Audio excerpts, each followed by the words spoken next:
to welcome you all to day 2 of our conference on Buddhist voices in the climate crisis.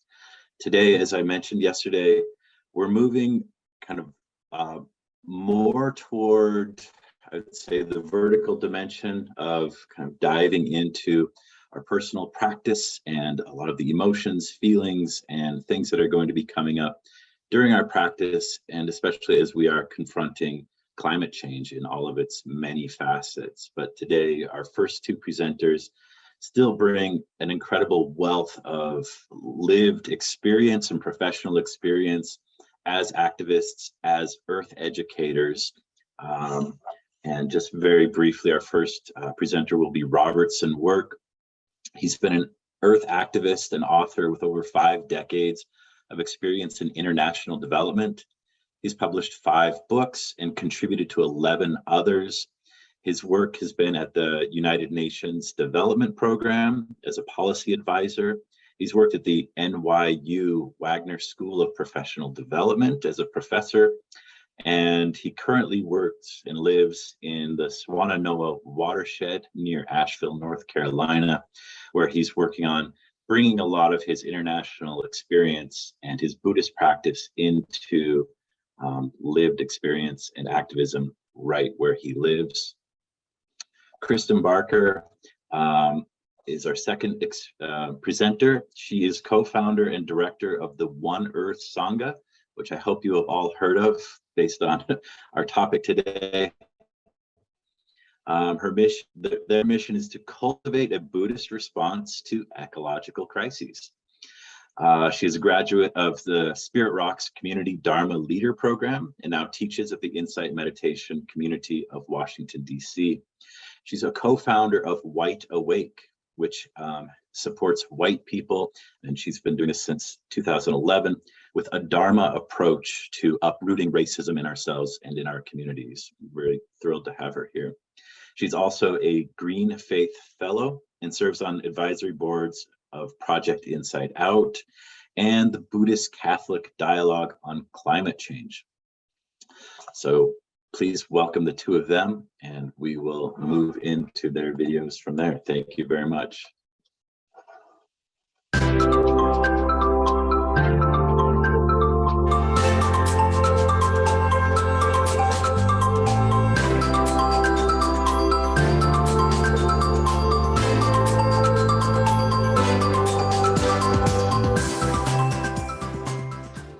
Thank you, Justin, and the Buddhistdoor Global for inviting me to participate in this online conference. Greetings to all participants, speakers, and sponsors. I am looking forward to learning from each of you. May you and I and all beings everywhere realize peace, happiness, understanding, and compassion. May it be so. My root teacher, Thich Nhat Hanh, in Zen and the Art of Saving the Earth, said it this way: when you wake up and you see the earth is not just the environment, the earth is us. You touch the nature of interbeing. And at that moment, you can have real communication with the earth. We have to wake up together. And if we wake up together, then we have a chance. Our way of living our life and planning our future has led us into this situation. And now we need to look deeply to find a way out, not only as individuals, but as a collective, a species. One of the perspectives in this brief talk is my engaged Buddhist practice and the transformative tradition of Thich Nhat Hanh. And I'm particularly grateful for my teachers, Drs. Larry Ward and Peggy Rowe Ward. Thank you so much. Well, what is my own short story of caring for people and planet related to climate chaos, ecocide, and other interconnected global and local crises? I am grateful that for over 5 decades, I have been engaged professionally in international sustainable development. First, for 22 years, I worked with a nonprofit, the Institute of Cultural Affairs, ICA, living and working in urban slums and poor rural villages in South Korea, Oklahoma, Jamaica, and Venezuela, conducting community organizational, and leadership development initiatives. I learned so much from the local people and cultures. Then for 16 years with United Nations Development Program, UNDP, as policy advisor of decentralized governance, I served the 193 member states of the UN, providing policy advice and designing and coordinating programs that improve the urban environment and lives of millions of slum dwellers. This is where I began to wake up to the reality of climate chaos. Then for 10 years with the New York University, NYU, Wagner Graduate School of Public Service, I enjoyed teaching innovative leadership for sustainable development to young professionals from many countries. It was in 2009, while helping facilitate a global conference held in Brazil, that I was seized by the urgency of climate change, adaptation, and mitigation.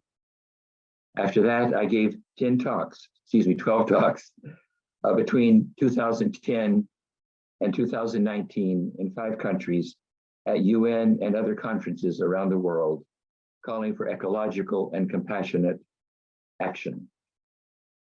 Then for the past 5 years, my service has been as a nonfiction author and climate justice activist.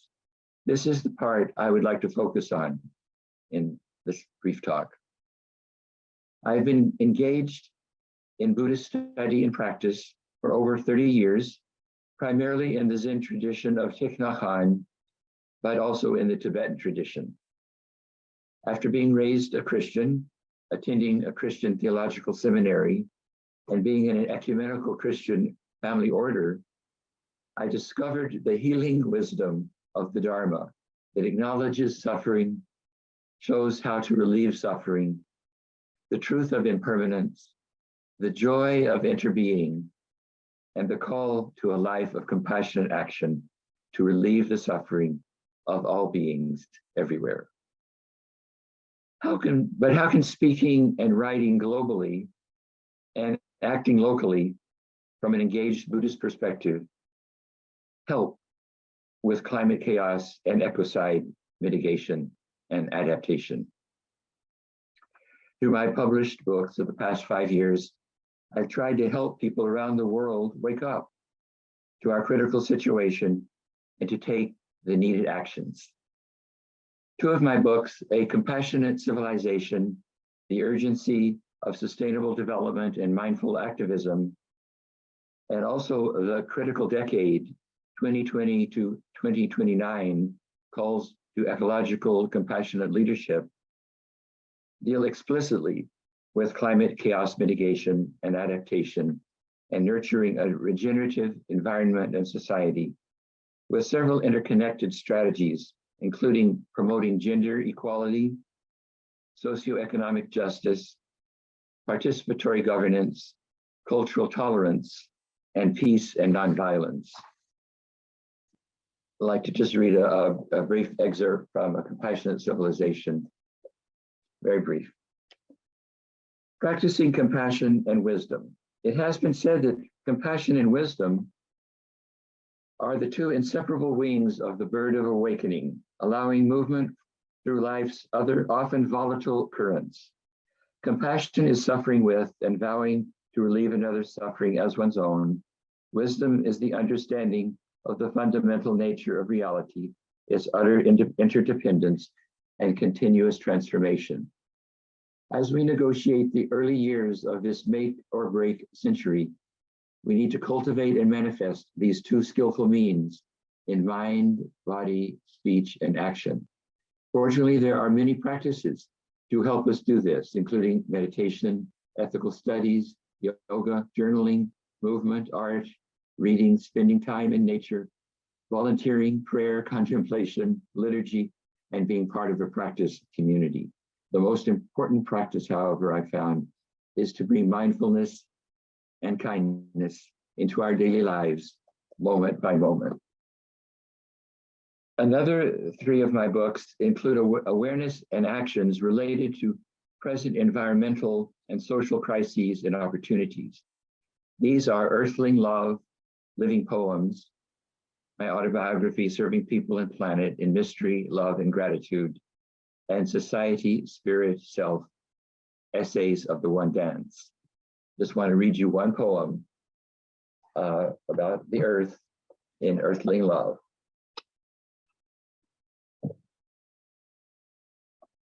Earth, our only home, precious beyond priceless, gift of the universe, our mother who gives us life.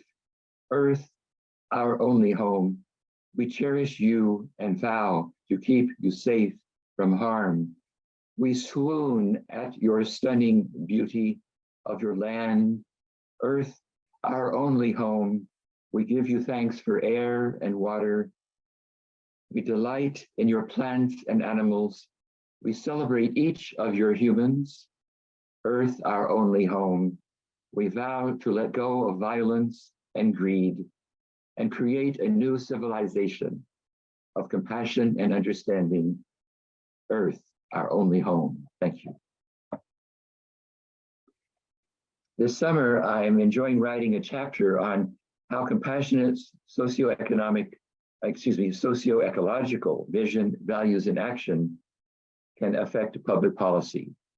This is for a book on applied spirituality and sustainable development public policy, sponsored by Jindal Global University in India. Currently on social media, I post on Facebook, Twitter, and LinkedIn daily, including on my Facebook page, The Compassionate Civilization, and often on the Facebook page, Teachings of Thich Nhat Hanh. One of the administrators of that page, Carrie Bertrand, is presently narrating an audiobook of Compassionate Civilization. I post information and inspiration concerning climate chaos and related crises, what we can do about them, and how we can care for our own body-mind and our neighbors near and far. I also post on my blog and website. I dialogue with people who are reading or have read one of my books. Currently, I'm inspired by a young person who is Buddhist in Muslim Bangladesh, Shing Ram Marma, who found reading A Compassionate Civilization helpful to him in his life as a compassion activist in his country, promoting the 17 UN Sustainable Development Goals. We correspond on social media and email. What a treat. Over these 5 years, my activism has included also getting out the vote for politicians who are committed to caring for all the people and all of nature. For the past 5 months, my activism has been focused where I live, here in the Swannanoa watershed.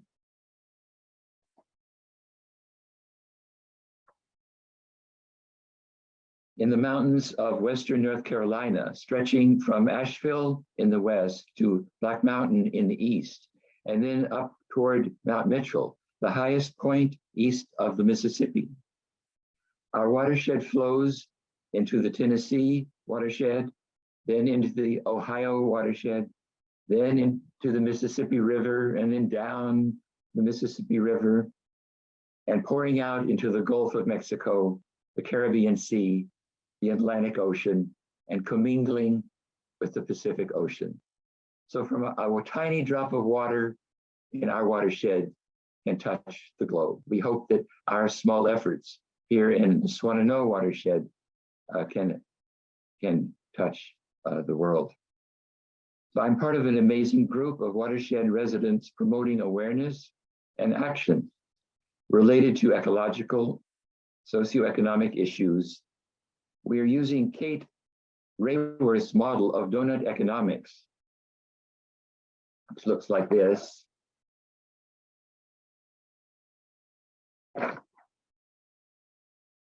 Based on this model, we and our many partners are promoting the creation of a safe and just space for all the people based on a just social foundation that does not overshoot the ecological ceiling.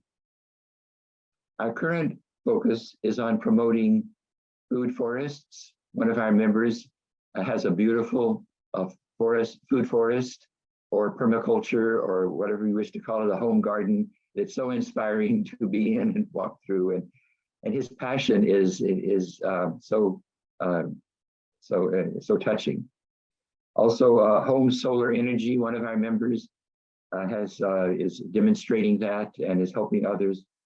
Housing for the homeless, working with beloved Asheville to help our homeless get tiny homes and the support they need.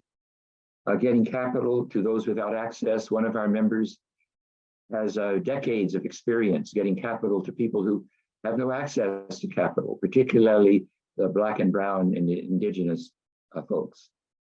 So that's part of our focus. Also increasing water management, particularly the runoff into Black Mountain. That is a big issue. And improving gender equality. We were all saddened, of course, by the recent Supreme Court decision, and we are doing what we can here in our watershed to focus on full gender equality, and of course, reducing carbon emissions as we can.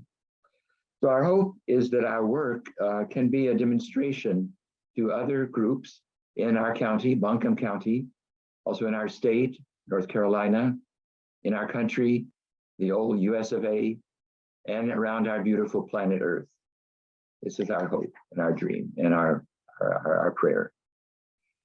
So, but to do all of this, how do we care for ourselves and others? To care for myself and others in this critical moment, I practice and recommend daily exercises of mindful breathing while sitting, walking, and eating, and also when you wake up in the middle of the night. And now breathing in gratitude and breathing out gratitude, breathing in peace, breathing out peace, breathing in understanding, breathing out understanding, breathing in compassion, breathing out compassion. I also recommend I do mantras, care for those far and near, exercise, walking, healthy food, enough sleep, reading, speaking, writing, attending retreats, and of course, political activism. We can live in gratitude, happiness, and compassion, even in this time of immense suffering and collapse.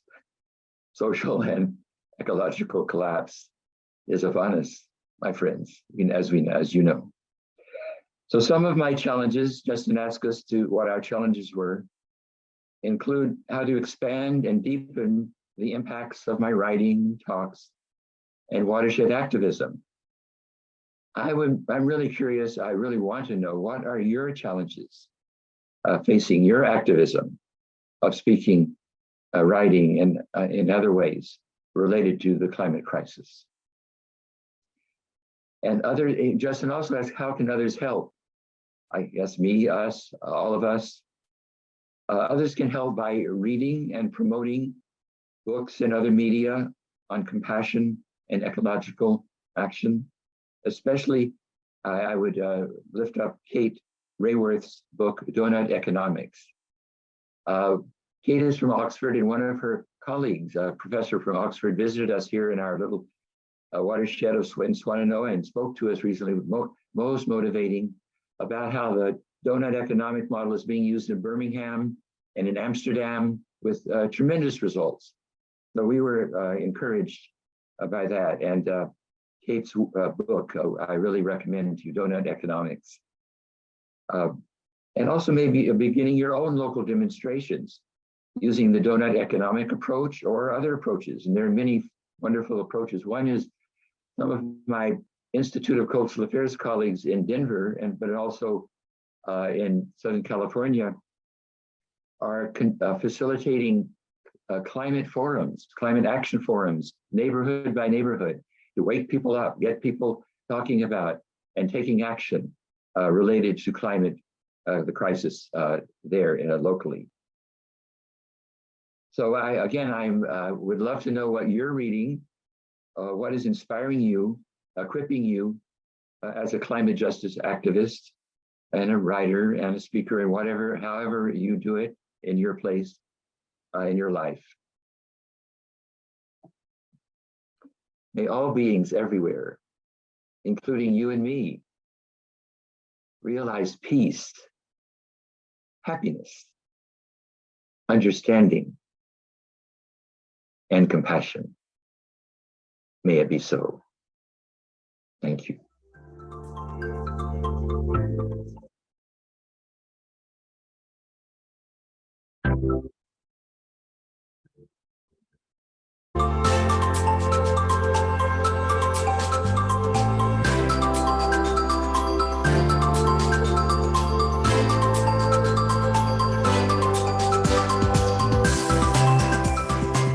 Welcome, everyone.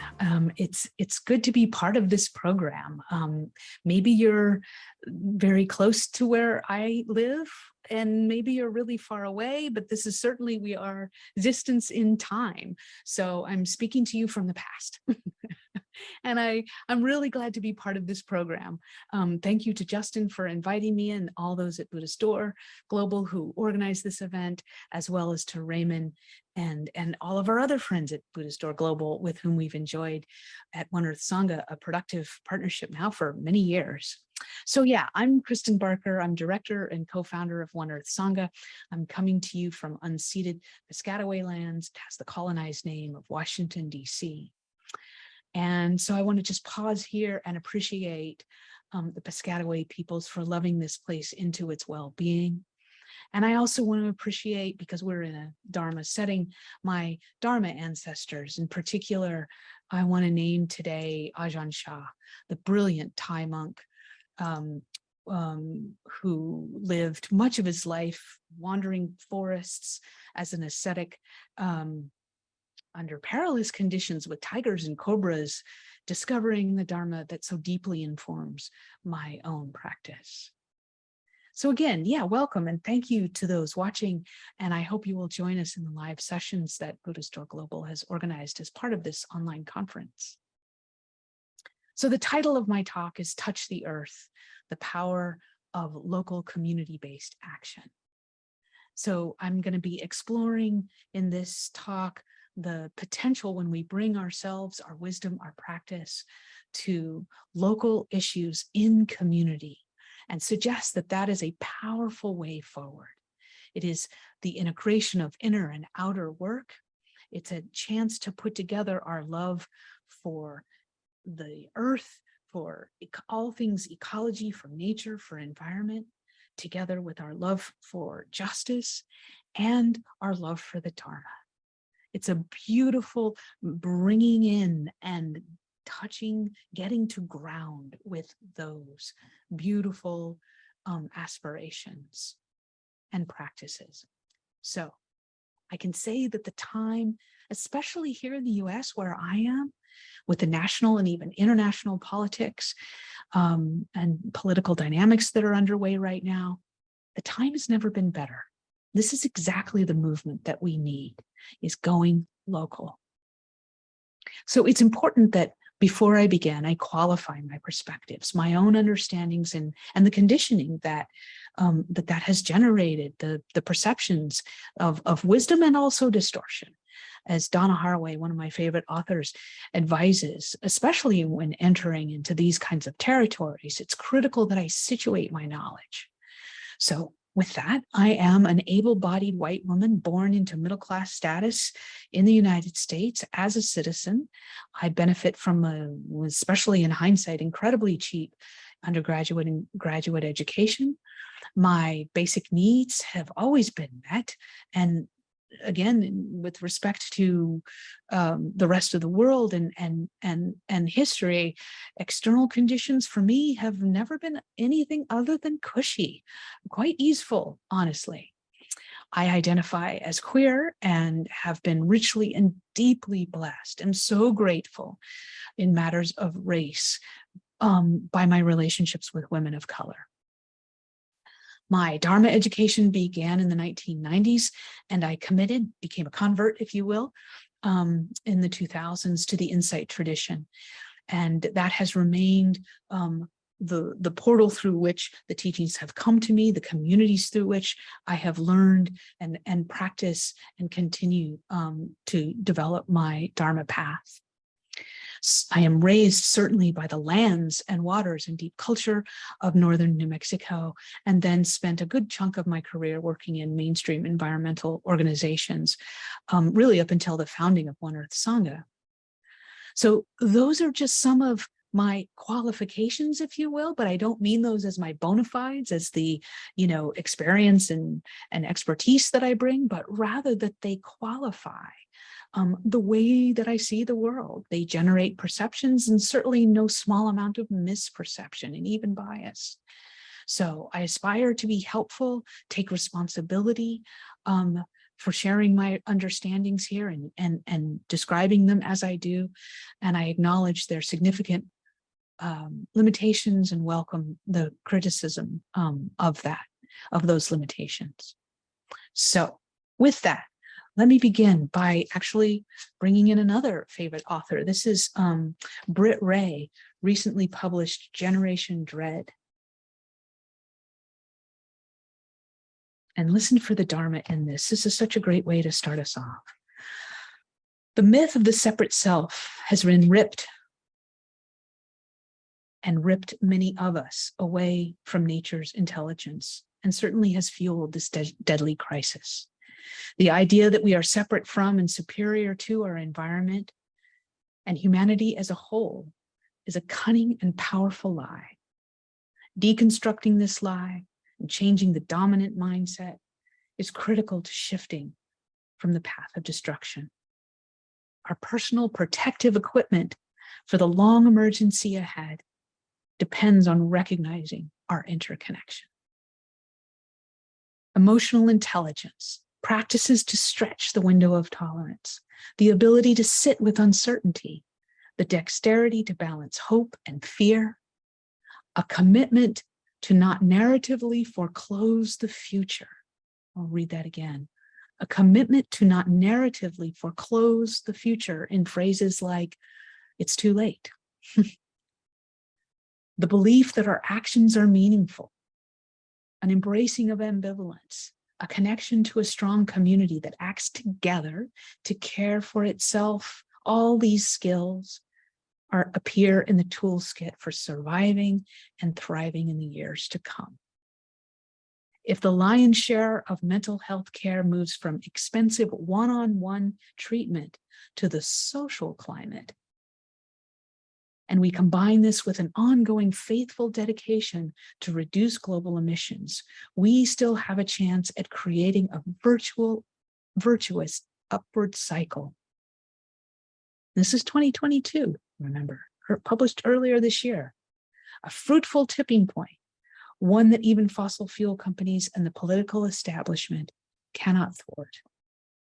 The sooner we realize that no one is coming to save us, that we must do it together ourselves, the better off we will be. So that's a great way to open up what I want to point to. Because indeed, mental health professionals are identifying that our psychological well-being is based on 3 Ps. Well, that I'm going to play with the definitions of a little bit. But those 3 Ps are place, people, and purpose. That is, investment in our location on the earth, the social fabric that we find ourselves in, the social connections that we have that are within that local environment, and our spiritual practice, that is our purpose with a slightly larger lens to include our full spiritual framework and practices.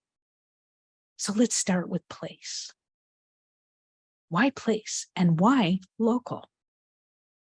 I want to suggest that the modern is so different than throughout human history, but one of the ways in which the modern is different is that the travel that we have access to, the virtual connections that we have access to, have never been easier and cheaper.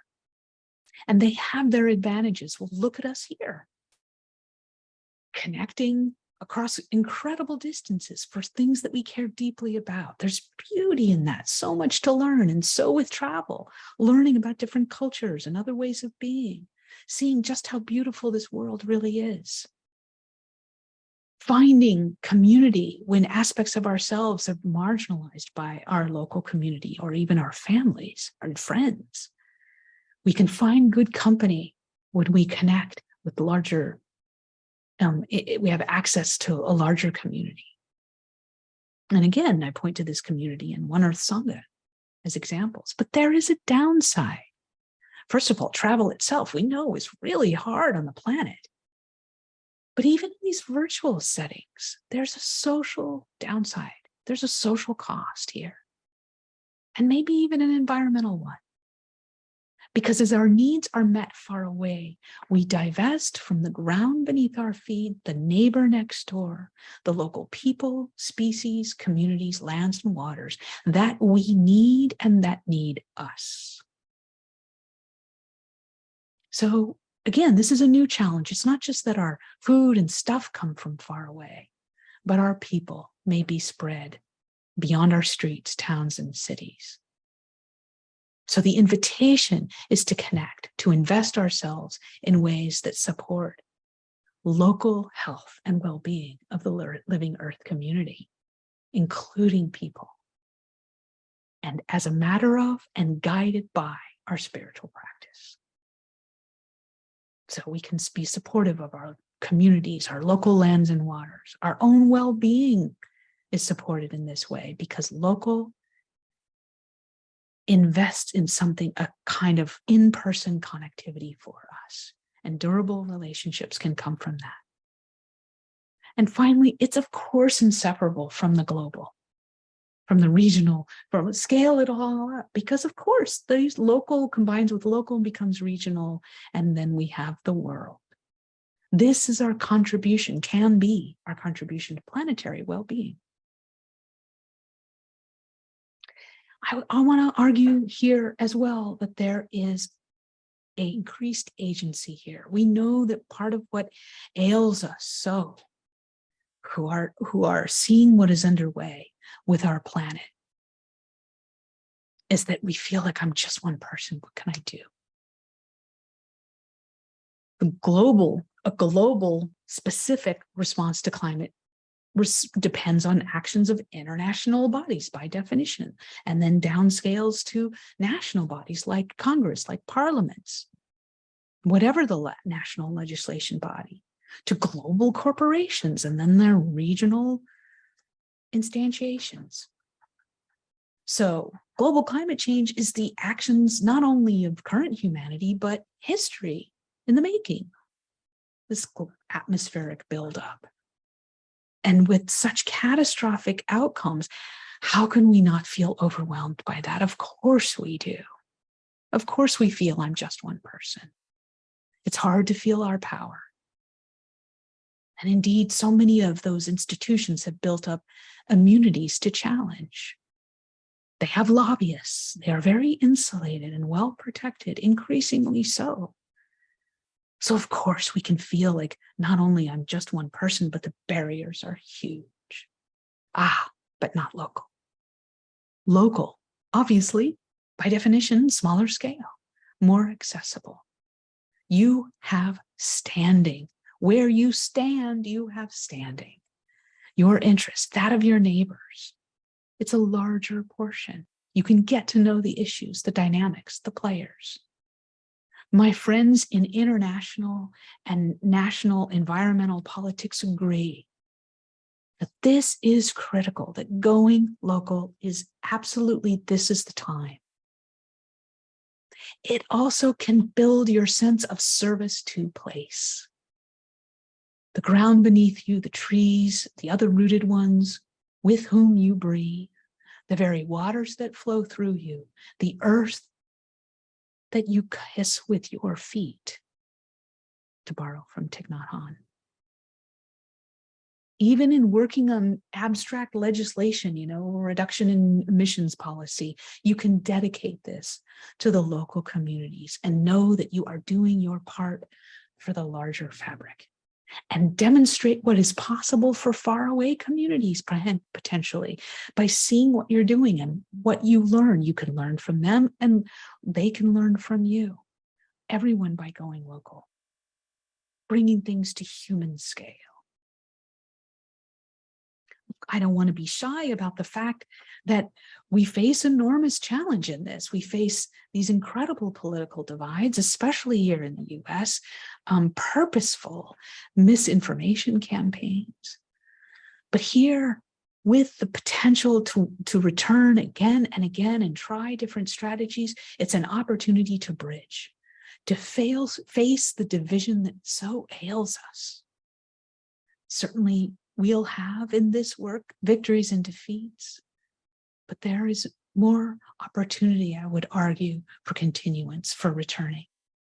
You can bring your practice of seeing no enemies, of seeing instead causes and conditions, seeing our interdependence, finding places of commonality, and responding to challenge with a compassion, sometimes a fierce compassion, always with wise speech. And I'll talk more about that purpose, that spiritual practice in a moment. So these opportunities to get local, build local connections, shared interests and dependencies. And that contributes to social capital, what Britt Ray in her book called Social Climate.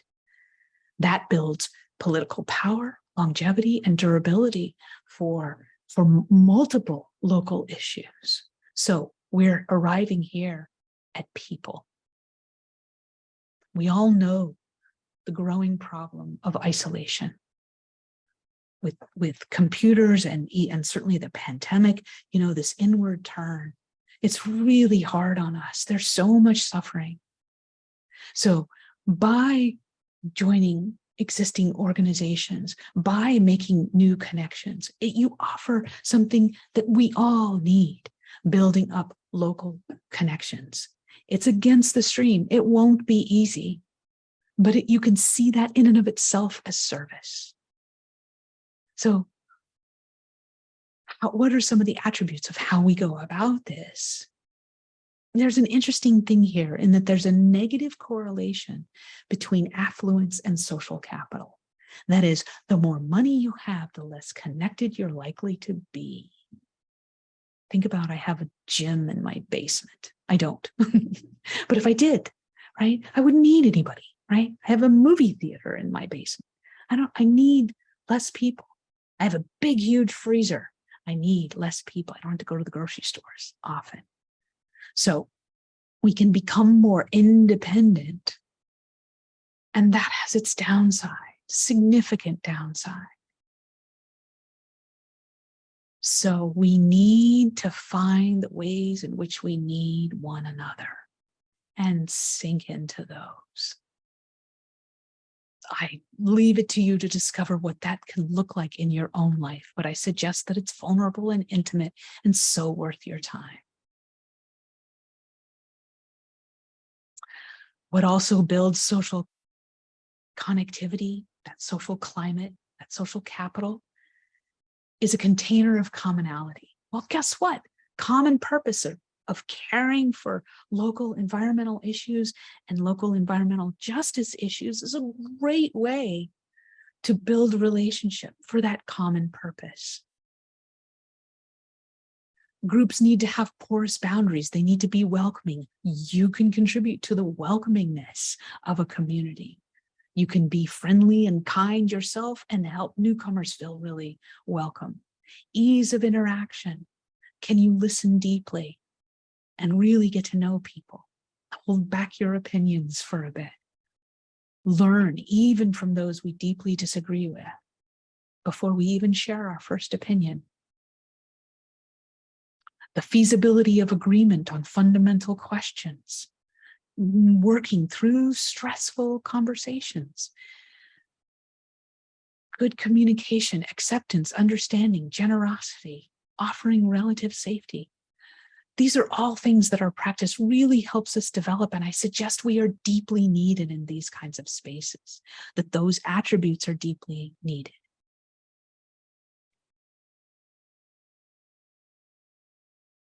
So we can bring that emotional intelligence, that connection with the body, that our Dharma practice brings to us. And I'm sure you've heard lots from other teachers in this online conference about the beautiful gifts that the Dharma offers to this space, the ability to work with challenge, to turn towards difficulty, to investigate our actual experience and our needs, to question these with compassion, to hold a view that is committed to appropriate response, but so flexible with regard to how that unfolds, and even without attachment to outcome. To say, I invest myself thus, come what may. Let that be my service and my practice. This practice teaches us to hold ourselves lightly in that way. And most of all, I especially want to point out here, managing reactivity. Oh, with the storms that are on the way, that are already here and more will come, managing what we think we need and our own attachments and reactivity. Oh, the Dharma has so much to offer us individually and collectively. So to bring that to these spaces and get to know your neighbors, that's the deep keel. Not only the commitment to cause and to one another, but the ability to remain for the long haul with a loving and resilient heart. We're putting, this is, again, by bringing together our love for ecology, nature, environment, love of the Dharma, the love of justice, we get to put these to work here with this ground and have that necessary aspect of compassion, which is beyond just resonance with suffering, beyond empathy, but the movement, the active response. This is the fruition of our values and intentions, and it's good for us. It's generosity, expanding the self-sense. And whether you choose to bring your Buddhist practice with you as a capital B, advertised, or just bring it along quietly with you, that's up to you. You'll sense which is better. But I know for myself, and I heard it put by a friend this way, when I am a Buddha, I am well received. When I'm a Buddhist, not so much. So better to be stealth and just bring the example, the practice of my practice, as opposed to naming it as such. So engaging in local community on concerns of ecological health and justice, rooting ourselves, whether implicitly or explicitly, in our Dharma practice and wisdom. I suggest that this is really juicy and necessary territory, such a great response to the I'm just one person, what can I do? As another friend said, don't be one person. I love that. So some cautions here. Local civil engagement can be deep, sustained, and transformative. It can also be fragmented and superficial. It's a matter of how we go about it. So research local community vulnerabilities and who's already working on them. Learn what they need. Get to know them as people. Assess your own potential and their potential to contribute to solutions, and see where you can be of use. So it's not about the kind of charity model of meeting needs, but rather helping to empower others, especially young people, marginalized people, to discover and nourish and develop their own power, their own voice. We take the long view, especially with our commitments, slow and deep. Fast and shallow commitment erodes trust. So move slowly. Give yourself a time to sense in what's possible and make the authentic connection, both with the issues and with the people. Operating on an extended time frame, emphasizing the development of relationships, building skills, and helping others build theirs. That's the opportunity to meet not just one challenge, but the multiple challenges that we know we're going to face together. So there's some resources here I can point to, Blueprints for Change. David Suzuki's foundation especially has community engagement toolkits, things like that. I'm sure, if you just research, the name of your region, city, town, and environment issues or environmental justice or something like that, you might see things pop up in your search results. So again, I want to appreciate Buddhistdoor Global for inviting me to this. I hope that those ideas were helpful. And I also hope that we see some of you, you can, disagree with me or add to what I said or subtract from what I said when we meet in the panel. I hope to see you there. Okay, thank you again. And yeah, I welcome you to join One Earth Sangha as well. You can find us online. Okay.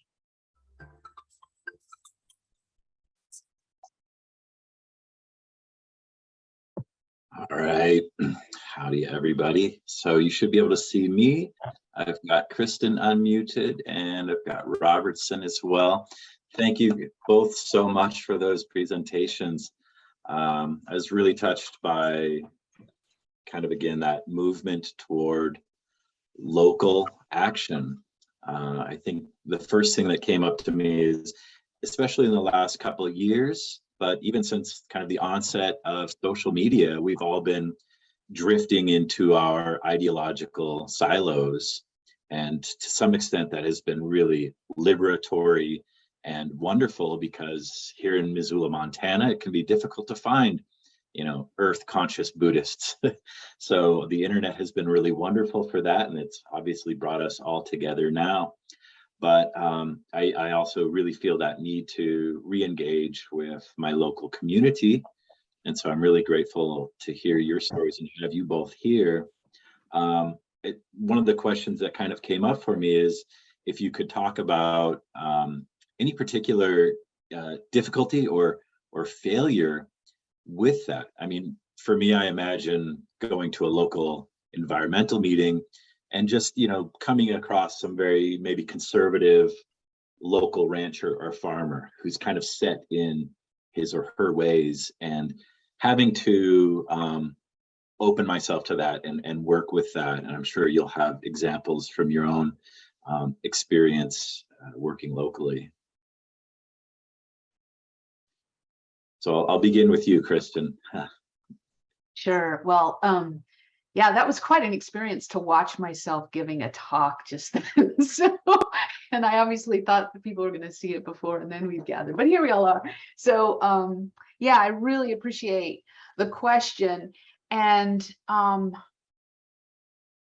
so what I have found, a couple of notes on this. So in the insight tradition, and I think other lineages, we have this meta practice where we begin with the easy being, and then we move to increased difficulties. So we sort of warm up that sense of openness and loving kindness and something authentic in us. And so there's something about finding in these spaces the easy being. And like, who can I connect with most here? Fine. And then because what tends to happen is our minds, the sort of negativity bias in the mind will notice what is difficult in that setting and kind of fixate on that. I do it. I notice myself doing it in these situations.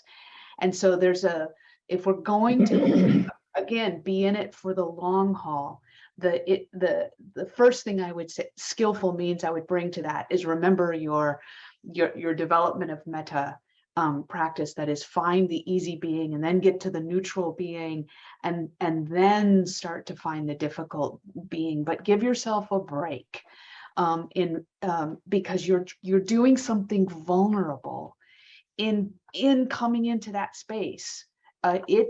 It can be painful. And I think, and this is really related to, there's a real political strategy there too. Because I don't know if people are familiar with the 6 Americas analysis. I'm sure it applies all over the world, but it was originally created as the 6 Americas analysis. And what it notices is that on a continuum, there's this very small portion of us who are climate deniers. and yet they're really loud. And then there's a portion that's sort of skeptical. And then there's a portion that's sort of, I don't really know. It's all very confusing to me. I don't really want to take sides. And then there are people who are concerned. And then there's people who are very concerned. And then there's the alarmed. Okay. So that is, and there's a growth. What's happening is the shift is generally this direction. It's a little spiked on either side, but the general shift is, oh, that's really important. And so what the Six Americas analysis invites us to do is to notice that we do not need to convince the other person on the opposite side. That is not a good use of our time and energy.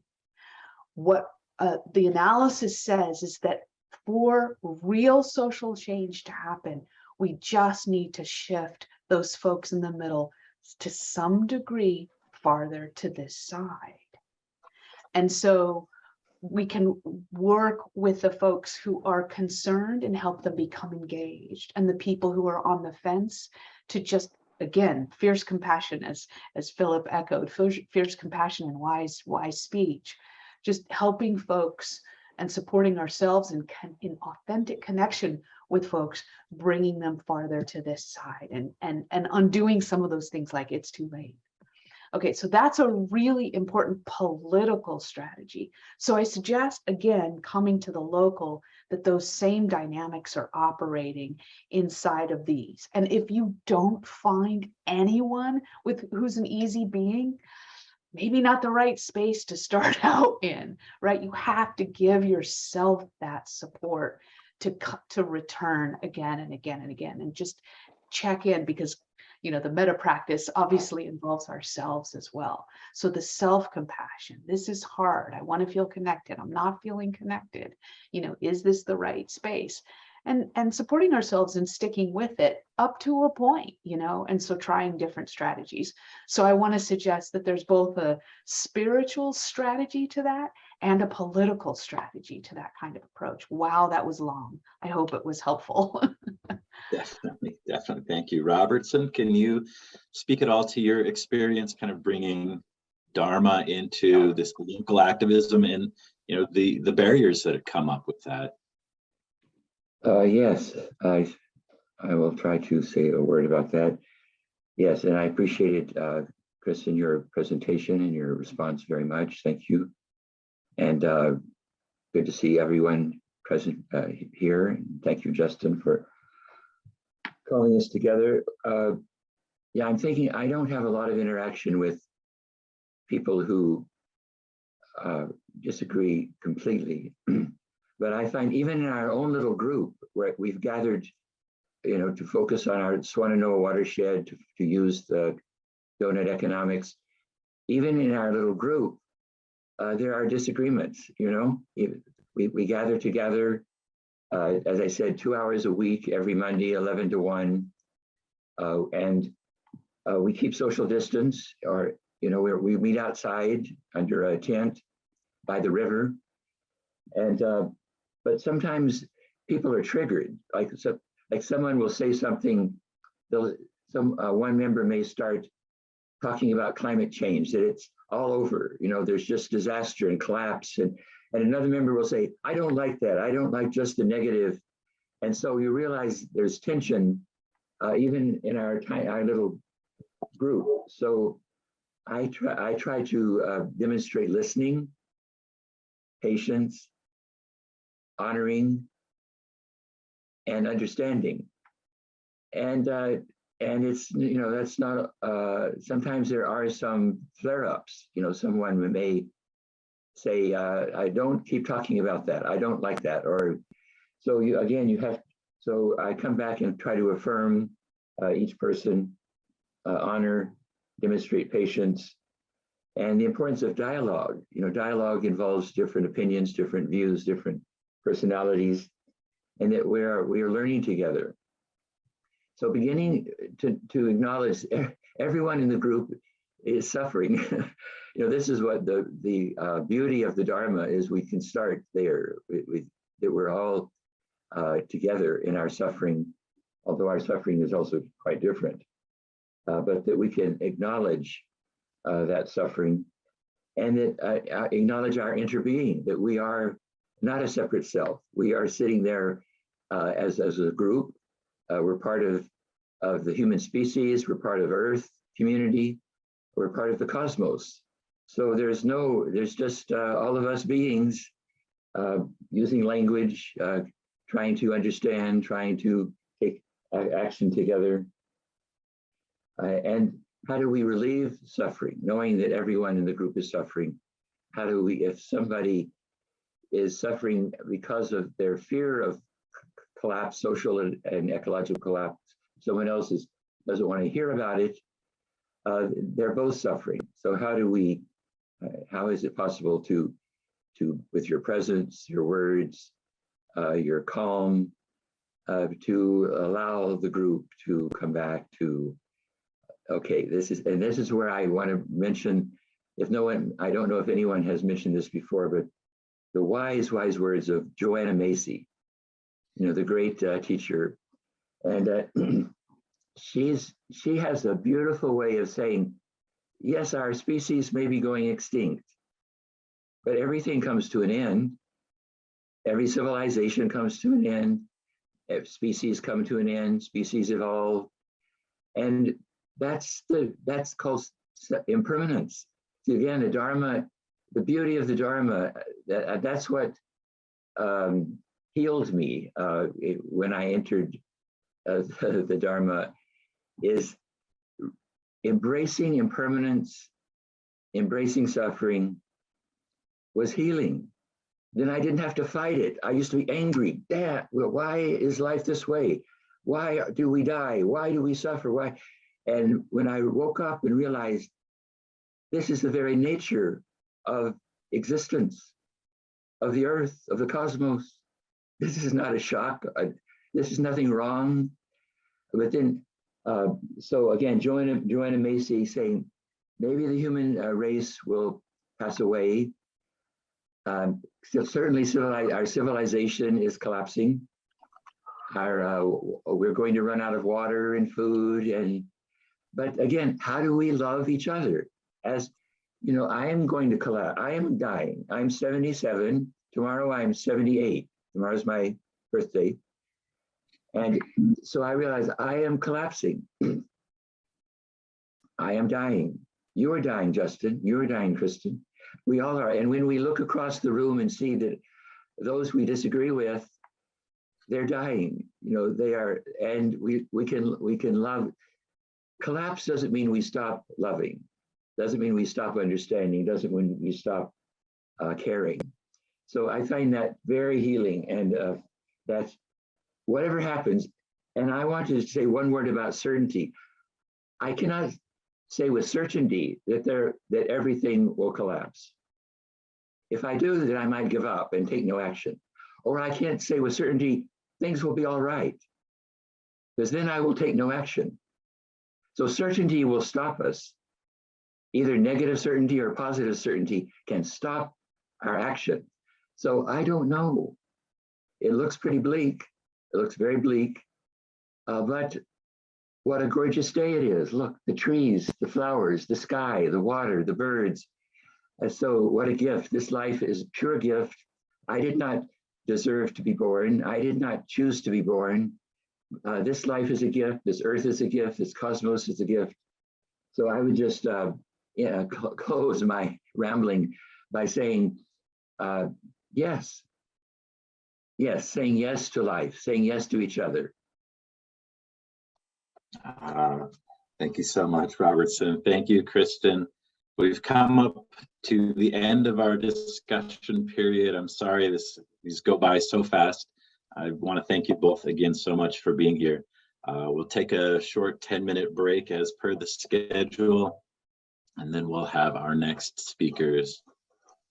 And again, I want to invite everybody briefly to the end of the conference. We'll have about a 30-minute period where we will invite more people to jump in and discuss live. So we'll have a little bit more time then. Appreciate it. Thank you. All right, welcome back, everybody. Should be on your screens now.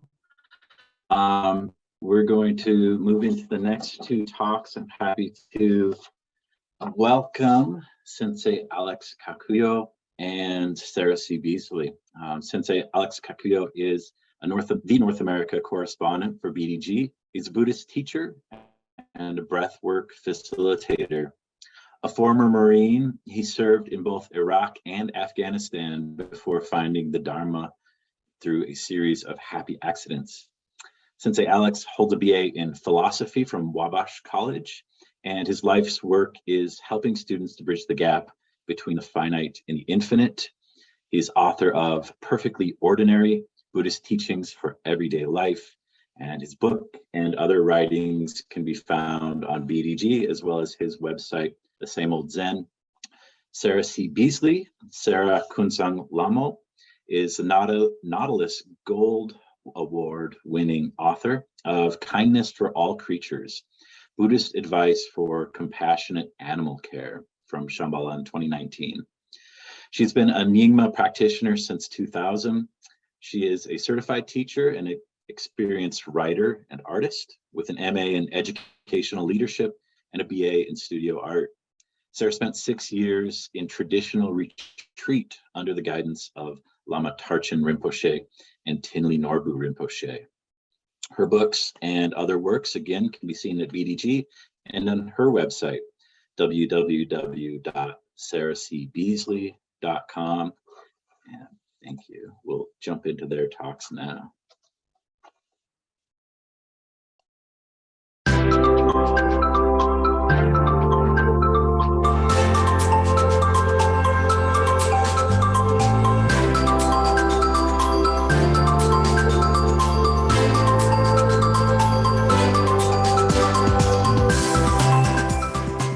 Hello, I'm Sensei Alex Kakuyo, and the title of today's Dharma talk is Saving the Planet by Expanding Our Sense of Self. Whenever the topic of climate change or the climate crisis comes up, I always ask people, what do you think is the root cause of this problem? How did we end up here with the ocean level rising and world temperatures increasing and the weather becoming ever more dangerous? Why do we poison the air we breathe and the water we drink? Why are we working so hard to kill the soil that grows our food? And normally people give me symptoms of the problem. They talk about corporate greed, or they talk about a lack of understanding of natural processes, and all of these are important. They all need to be taken care of, but that's not the root cause. It's my position that the root cause, not just of all human suffering, but specifically the suffering that comes from the climate crisis, the reason we ended up in this position in the first place, is the illusion of a separate self. Let me explain. There's a meditation that I like to do. We have many of them in Buddhism. It's called the search for self. And it's very simple. We simply sit on the cushion with our legs crossed, straighten our back, chin slightly tucked, eyes pointing at the ground, 45-degree angle. And we breathe in and out through the nose, expanding our belly on every inhale, relaxing on every exhale. And we do this for several minutes. And once we're settled into our seats, we begin searching for the self. Meaning we try to find the place in the body where I reside, the thing that's speaking to you right now. Is it in my feet, in the heel, in the sole, in my toenails? No, it's not there. So maybe I try my hands. Does Alex reside in the palm, in one of my fingers or my thumb, in the back of my hand? No, it's not me either. And we continue this exercise until we get to my brain. And I imagine if I were to chop my brain up into an infinite number of pieces, where something that looks like me fall out of that mess, like a marble rolling across the floor. Probably not. And what this meditation is meant to teach us is that there is no separate, permanently abiding self. We, you, I, everything in existence exists as an aggregate of things. I am my brain and my skin and my blood and my bones and the bacteria and my gut, all coming together to create this thing, this individual that in this moment is giving this Dharma talk. Now, sometimes this teaching is misunderstood and people will say that there is no self. But this is incorrect, or at the very least misleading. I'm definitely here talking right now. You're definitely there listening. My chickens and rabbits are outside sleeping in their enclosure. My cats are stalking around the meditation center. Myself, yourself, their selves all exist. What's in question, however, is the nature of that existence. Again, we exist as an aggregate of things. I am this physical body. I'm also the shirt and robes I'm wearing. I am the food I ate for breakfast. I am the air circulating in my lungs, the sun that caressed my skin earlier today. All of that, from the Buddhist perspective, is me. Why? Because I, this physical body, could not exist without these things. I am constantly interacting with them and being acted upon by them at the same time. Any illusion, any separation between them and I is illusory. To look at this another way, we can look at our family relationships. Maybe we've been told in the past that we have our mother's eyes or our father's chin. Maybe we walk just like our favorite uncle. These are all characteristics that we inherited from our family through our bloodline, and they come together, they aggregate in us. Thus, we exist simultaneously as individuals with our own bodies and names, and we exist as part of a larger whole called a family. When Buddhists talk about expanding our sense of self, we simply mean that we take that sense of family that we have for our parents and our siblings and our cousins and our aunts and uncles, and we expand it to include all living things. Now, to understand why this teaching is so important and how it relates to the climate crisis, we must look at the three poisons of Buddhism, which are greed, anger, and ignorance. All human suffering, all of it, can be tracked back to one of these three things or a combination of them. In fact, it's a very interesting thought experiment to look at the own suffering in your own life and figure out which one of the poisons it tracks back to. A coworker gets promoted at work and we feel jealousy because we wanted that promotion and the status and the money that came with it. So we experience greed. And maybe because we're feeling so greedy, we denigrate our coworker or even sabotage their work. This is the office politics we're always hearing about. Maybe we get home from work and we find a house that looks like a tornado ran through it. The dishes haven't been done, the carpet hasn't been vacuumed. Our partner said they would get to it, but they clearly didn't. So now we experience anger. Perhaps this leads to an argument. And all of this greed and anger comes from ignorance, which is a misunderstanding of the nature of reality, and by extension, the nature of self. When we succumb to greed, anger, and ignorance, it creates a sense of separation between us and the world around us.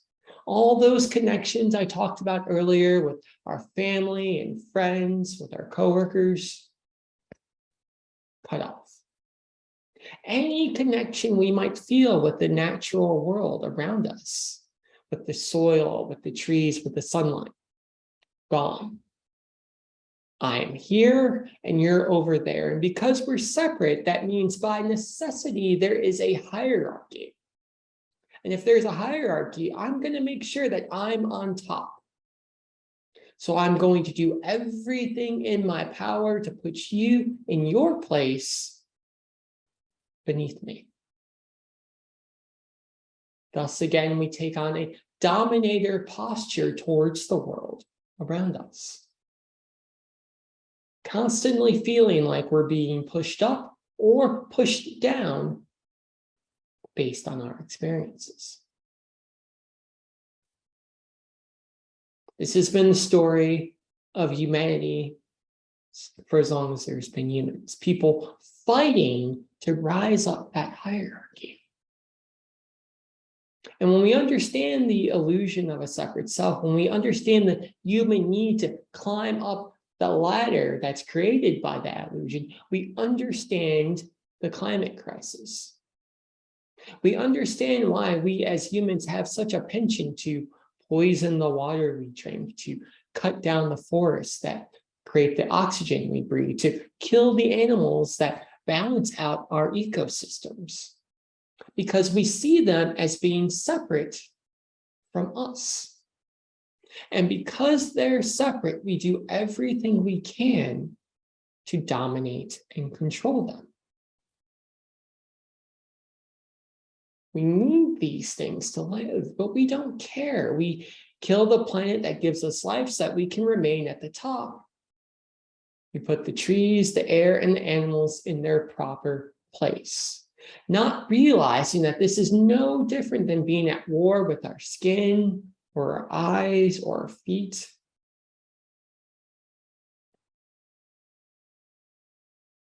Thus, in order to counteract this illusion of a separate self and the problems that come with it, we must expand ourselves to include those things. So that when we look at the trees, when we look at the clouds, when we look at the water, we look at them the same way we look at our own hands. And we care for them like we care for our hands. If my hands are cold, let's say, I don't hesitate. I put them in gloves or I put them in my pocket. I do everything I can to keep them warm because I see them as part of me. And if we are going to make any progress in terms of healing the damage we've done to the planet, we must learn to see the planet, again, in the same way we see our hands. Not hesitating to care for it because we realize there is no it. There is no me. There's only us, interconnected in ways we will never fully understand. When we look at the world this way, we shift our thinking from a dominator mentality to a servant mentality. We don't often think of it this way, but we serve our bodies in a number of ways. If we're hungry, we don't hesitate to eat. When we're tired, we don't hesitate to sleep. When we're dirty, we bathe ourselves without question. What would happen if we took that same posture to the natural world? It's my position that we'd pick up garbage if we saw it lying in the grass. We'd be mindful of the chemicals we put into our soil and the air, and we'd be much more careful about the way we treat wildlife, in the same way that we're careful about how we allow people to treat us. So how do we do this? How do we expand our sense of self to include the planet? How do we trade this dominator mentality for servanthood. Now, Buddhism offers a variety of tools in this regard, but one thing I personally enjoy is gratitude meditations. And this can be done with any object, but it's probably easiest to start with a plate of food. And as we sit down, we look at the food and we think about the nourishment our body is going to receive, how hungry we are, how good it's going to feel to fill our stomach up with this nutritious meal. And we say thank you. But we don't stop there. Next, we look at each individual piece of food on the plates. The corn, the green beans, the radishes. I'm thinking about what I had for dinner earlier today. And we think about the lives those individual plants lived and what allowed them to live those lives. The sun that shined down on them, the soil that fed them nutrients. Where necessary, the bees that pollinated them. And we say thank you to each of those things, understanding that we can't live without them in the same way we can't live without our heart or our lungs. And then we go farther than that. We go down into the soil and we think about all the individuals that live there, the bacteria, the worms, the insects that enrich the soil with their own nutrients in various ways, aerating it by moving through it so that roots can grow. We think about how necessary they are for our food and how our food is necessary for us and how our physical body wouldn't exist without their help. And again, we say thank you. And then maybe we go out and we think about the farmers that grew our food, that toiled in the hot sun, that pulled the weeds and planted the seeds that created our food. And we say thank you to them too. And we go on like this for as long as our imagination will let us, or until our stomach begins to grumble a little more than we like. And as we continue to express gratitude for the things that made that food possible, that nourish our body, we gain a connection to them because we realize, again, that they are an extension of us. The same way that our mother or our father, the same way that our siblings are also an extension of us. We expand our sense of family, our sense of self to include all those things. And we very naturally start to care for them. We serve them like we serve our own human body. And thus we have the motivation and the wisdom we need to end the climate crisis. Amitabha.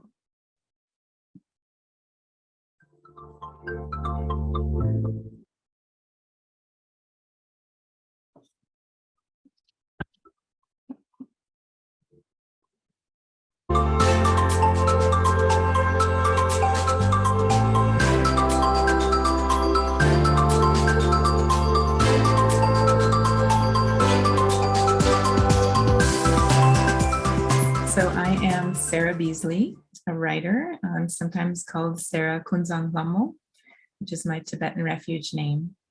I don't use it very often, so when I do, I'm really speaking from my tender heart to you.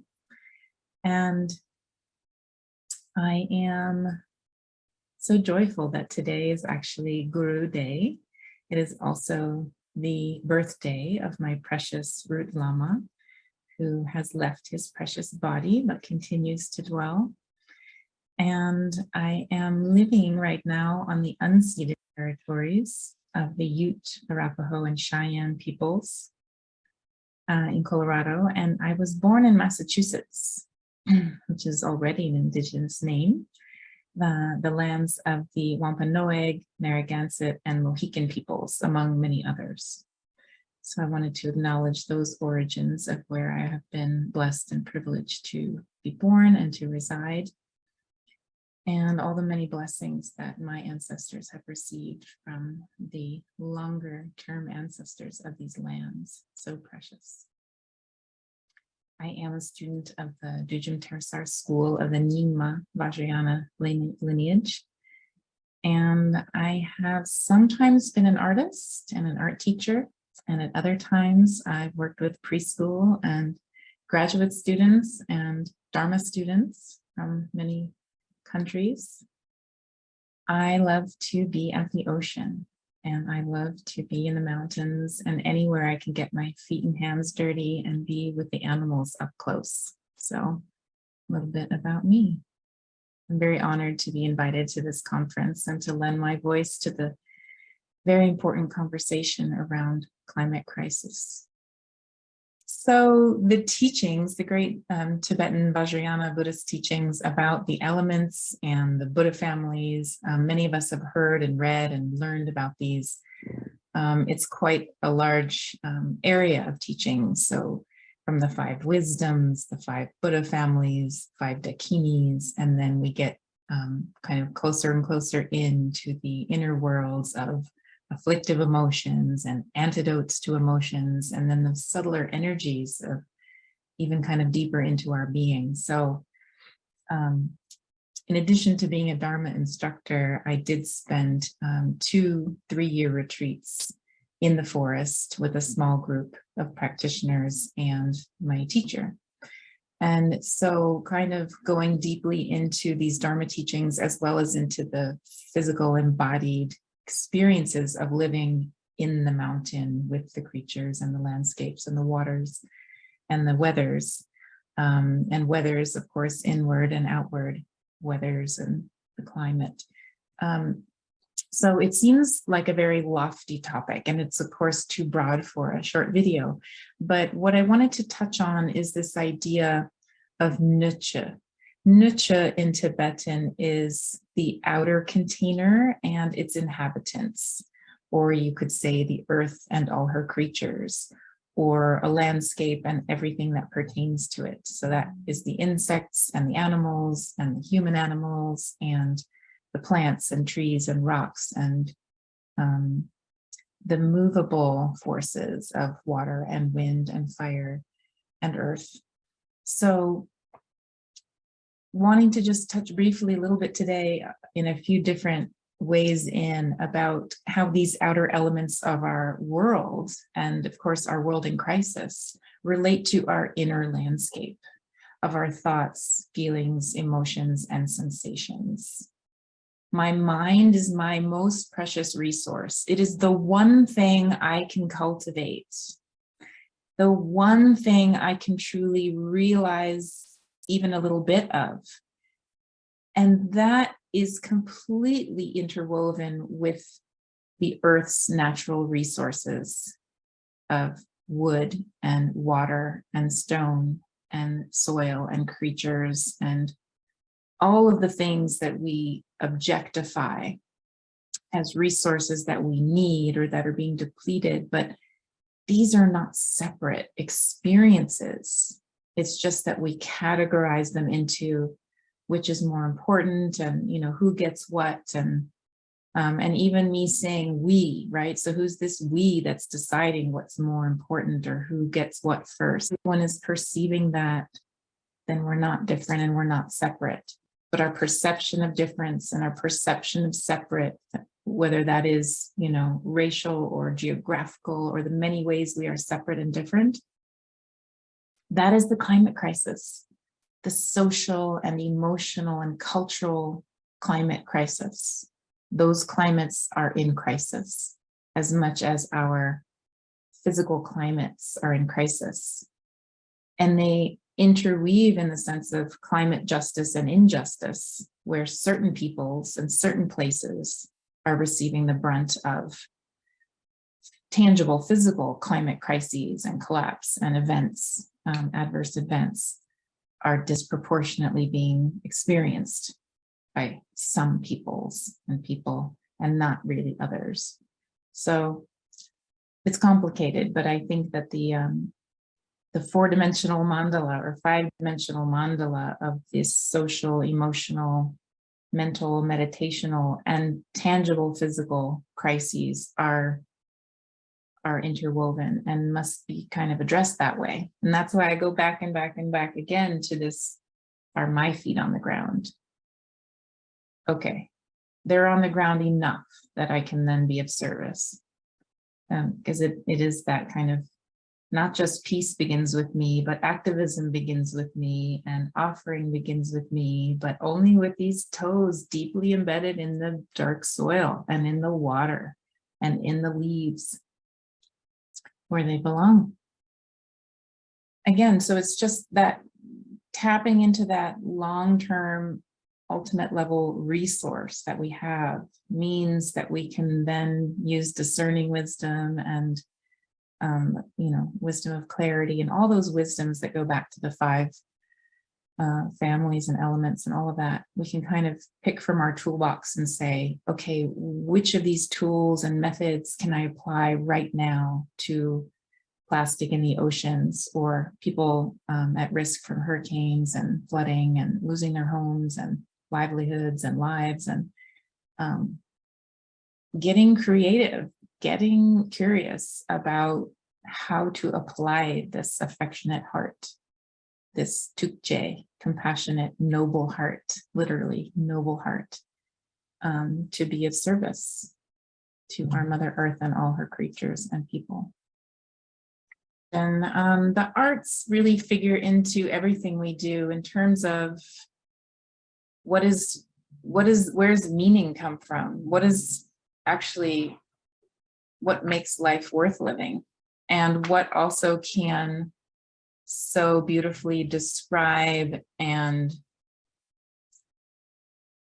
embody the essence of the earth and her sufferings.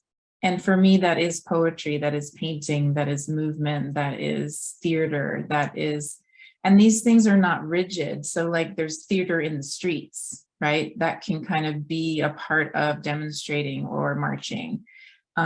There's graffiti art. And so there's like painting on walls, on buildings, there's dancing on skyscrapers. There's kind of this total intermingling of what we consider, the fine arts or creativity with the inanimate world and the animate world. So I have a degree as an artist. I did art for many years. And part of the reason I did was that I had a teacher who I refer to as the first bodhisattva in my life. He really taught us how to draw out our own affection for life and to see that in visual form, whether 3D sculpture or painting or drawing. And so he really changed my mind around the importance, the essential nature of the arts. And if you go back to Greek and Roman times and ancient times, all over, people are enacting and reenacting and dramatizing and demonstrating through materials kind of their inner experience, their dream life, their wishes, wants, hopes. So I think without the arts, we wouldn't even really be a species the way we are. We look again and again to Longchenpa, particularly his teaching on the wildwood, as the wildwood is always dear and close to my heart, no matter what city I may be in. Longchenpa says, do not affirm or reject anything. Give up attempting to engineer experience. By living in this way, anything that happens will help reveal the unborn and unceasing nature of mind, your innate nature, just as it is. And so this for me is kind of the context for eco-dharma, engaged activism, is being really sure that before we jump in, kind of ready to go, a little bit ahead of ourselves, we go back to this innate, unborn, true, genuine heart of our nature, and that it is inseparable with Mother Nature. And then already we're so resourced, we're so grounded and maybe a little tremulous. That's okay. The human heart is tremulous. Then we're ready to take that step and look around and ask, what can I do to help? And it can change every single day. every hour, every minute. But these two, really grounded and then engaged, both are needed now, and we don't have time to waste. So may your practice be filled with nourishment. Interested, I've been writing a lot about regenerative farming, so very specific writing about what is working, what is not working with soil and microbes and water and plants. And I'm very interested in actually going to start living in a farm community where I can actually get my hands in there and learn how to do this, because I'm so inspired by people taking these vast tracts of desertified land and turning it back into green. Takes some time, but it's working. So for me, this connection between mind and natural resource, and why I'm drawing that, is that I'm finding that after a lot of meditation and practice and a formal study and all of that, and then period of time where I thought that was kind of one part of my life, and then this other part was like writing about activism or being involved in activism or involved with the soil conference, or like the nitty-gritty of the creatures and the people. I kind of conceived of these as two different things that might overlap a little. And now I'm seeing that they're not at all separate, that it is actually our mind's true nature, which has this tremulous heart wishing for, kind of wishing for others or wishing for belonging or reconnection. And not in like a, this is who I am emotional way, but in a really vast way that I think, if I remember back to before when I was not in a body yet, I would imagine through my dream life that I was not feeling so separate as I feel now in this human body and in this kind of personality place, that I often feel lonely or separate. And then I read all of these amazing wisdom teachers and writers and poets, and I see the art that's coming out, and I feel, oh, I've never been separate. And this is what the Buddha Dharma teaches, is that our mind has never been a thing over here. It is everything. So Buddha nature and my true mind is in that stone. That stone is my true nature. And that butterfly and that begonia and that man that I fear and don't like, never been separate. But my perception is challenged. And so if mind is my biggest resource, it's all I'm ever going to end up with potentially, and it's everything. Because the body is just this, I have to read you just this one line from Charlotte Duquesne, an incredible writer. She's talking about the meaning that I mentioned before. She says, what brings meaning are the ones who have gone before, the primordial beings that form the bones and breath of the earth, its rocks and rivers and sky. Our rocks, your bones, our sky, your mind, our trees, your feet, our water, your blood. And I would add, our breezes, your breath. And it's that holy breath that infuses us now in this incarnation, which is temporary. So that breath came from somewhere and it will dissipate and disappear. But the mind keeps weaving.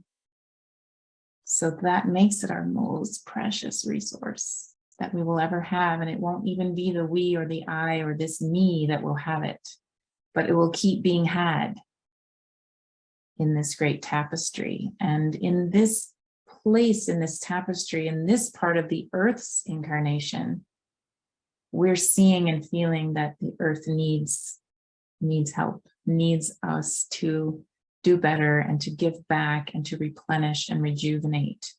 And so we kind of need to do that at the same time that we do it for our own body. There's no waiting. There's no like, who's more important. There's like everybody all at once together. That's the kind of time we're working with. In the timeless time, time is of the essence as well.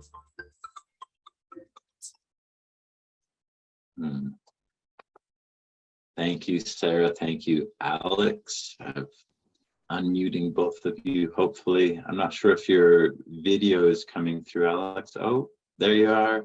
Welcome. Thank you both so much. I thought I'd just jump into a couple questions I have, and then we'll just kind of see what unfolds. I really appreciated the fact that you're bringing this discussion of climate crisis right back into our practice, the talk of interconnectedness and moving from a mindset of domination to service, as well as kind of realizing the fundamental human fact of separateness and maybe ego identity as fundamental to the eco crisis as we know it. And both of you, I'll make sure to share links to your columns, have written a lot about your own practice coming back to local nature places, and maybe with some enthusiasm and joy as you get in the garden and just interact with nature and become kind of one with it through growing things and dealing with that. So my first question to you, Alex, is can you tell us a little bit about your homestead? I understand you have a couple acres in roughly central Ohio, and you've described it a lot in some of your columns. And the thought that comes to mind to me from this conference is, have you thought about at all eventually bringing Buddhists there and doing kind of your own little eco-Dharma retreats, getting more people maybe from the cities engaged with nature in a way that you have through your time there? That's a wonderful question. First, I'd like to say thank you to Buddhistdoor and Sumeru for having this conference, for you to inviting me here, and to all of our speakers. It's really great to be included in such an auspicious group. And then in regards to my homestead, so we're on 2 acres. We have a garden, 400 square feet, where we grow vegetables. We also have chickens and rabbits. And I was an environmental activist before I was a Buddhist. So the earth and the environment and nature were always very important to me. I was a kid who was scolding his parents about we need to recycle and conserve water. And then, you know, as you get older and you start working a job and start building life for yourself, you kind of get away from that. And it was my Buddhist practice that actually brought me back to it. Because as I began to sit on the cushion and I continued to meditate, I saw the interconnectedness that I talked about in my talk, that illusion of a separate self, and breaking that down. And the homestead has been instrumental in helping to reinforce that lesson. So, for example, we grew green beans this year in the garden, and we fertilized those green beans with manure from our rabbits. And then after we did the harvest, we took the beans, the bean plants, the bushes, the vines, and we fed them to the rabbits, which then created more manure for our other garden beds. So it's this very healthy cycle where I'm getting food, the rabbits are getting food, the soil is getting food. And every time that loop happens, I'm reminded that the soil, the rabbits, the manure really aren't different from me. They can't be. I can't survive with anything in that loop. So my hope is, as you kind of alluded to, is to use the lessons I learned here on the homestead to reinforce that lesson for other people. Excellent, thank you. Sarah, a similar question. You've written a lot about kind of local food forests and about soil regeneration and some exciting projects near you, I believe near Boulder, Colorado. have you thought about, the idea of bringing words there as an avenue to awakening real environmental consciousness and activism and action among Buddhists there? It's a great question. And I just want to take a moment also to thank you all. And especially I do a bow to Alex, as my first teacher was a Jodo Shinshu teacher, Taitetsu Uno. So very special lineage. So I'll just be vulnerable and honest, which is that this is not an area that I want to stay in. It's too cold for me here. And I want to be living in a place where there is the possibility of year-round farming. So I am in search of a place, and I've been looking in Portugal and Spain. I've been looking in Brazil and Uruguay and Mexico, and I'm on the search. So I'm really open later on to suggestions or tips or hints, or come live on my farm. I appreciate that Alex also mentioned worms in his talk, because that was the first mention of worms in our conference, and worms are so important. I just want to make a shout out to the worms. But I think, in my longer piece that I'm working on for this collection, I talk about the soil conference a little bit more, and how I was the least experienced but most enthusiastic person there. So I've kind of, just as with my book, Kindness for All Creatures, it's based on experience and a lot of research. And that's kind of how I operate, is take my experience, both worldly and meditational, and marry it with my research and like fast track learning, because I feel like I have to be on a fast track at the point we're at with our planet and at my age, and everything I'm doing is for the youth and for the children. So even though I currently work with graduate students, I'm also working with preschoolers, because they are not only the heart and soul and the future, they are the wisdom holders. Children, before they turn 7 or 8, they still maintain their memories from before, and kind of their direct, stark wisdom about what should and shouldn't be, and kind of how to, and they also can have, back to the worms, this kind of need for Dharma, in the sense of why we don't kill worms or step on bugs or be afraid of bees. And so, people often think working with young children as teachers or parents is kind of like, oh, isn't that sweet? But no, that's actually the most important work. They are the lineage holders of this planet. So I am on the search for, where to kind of be next for the next chunk of time, and to really dig my toes in to the dirt and leaves, as I said, and the waters, and be somewhere. And I'm quite inspired by Ducan's book, After Ithaca, about all of her world travels, and really coming back to one place and kind of digging in and facing the realities of, less entertainment, less travel, less kind of spending, and less needing, and simplifying. And it's a kind of renunciation that I also feel like I'm almost ready for. It is hard to give up the kind of tantalizing fun things of the world that aren't really helping. I'll admit that. And I do often feel the tension between kind of this ordinary way and then this extraordinary way that we've all been blessed with through our different but similar Buddhist paths. Thank you. Yeah, I look forward to seeing where your journeys bring you next. Portugal, Mexico all sound very wonderful. It may end up being Arkansas. We'll see. Well, I was thinking New Mexico, not so far south, but yeah, the world is wide open. That's kind of a wonderful thing. So yeah, thank you.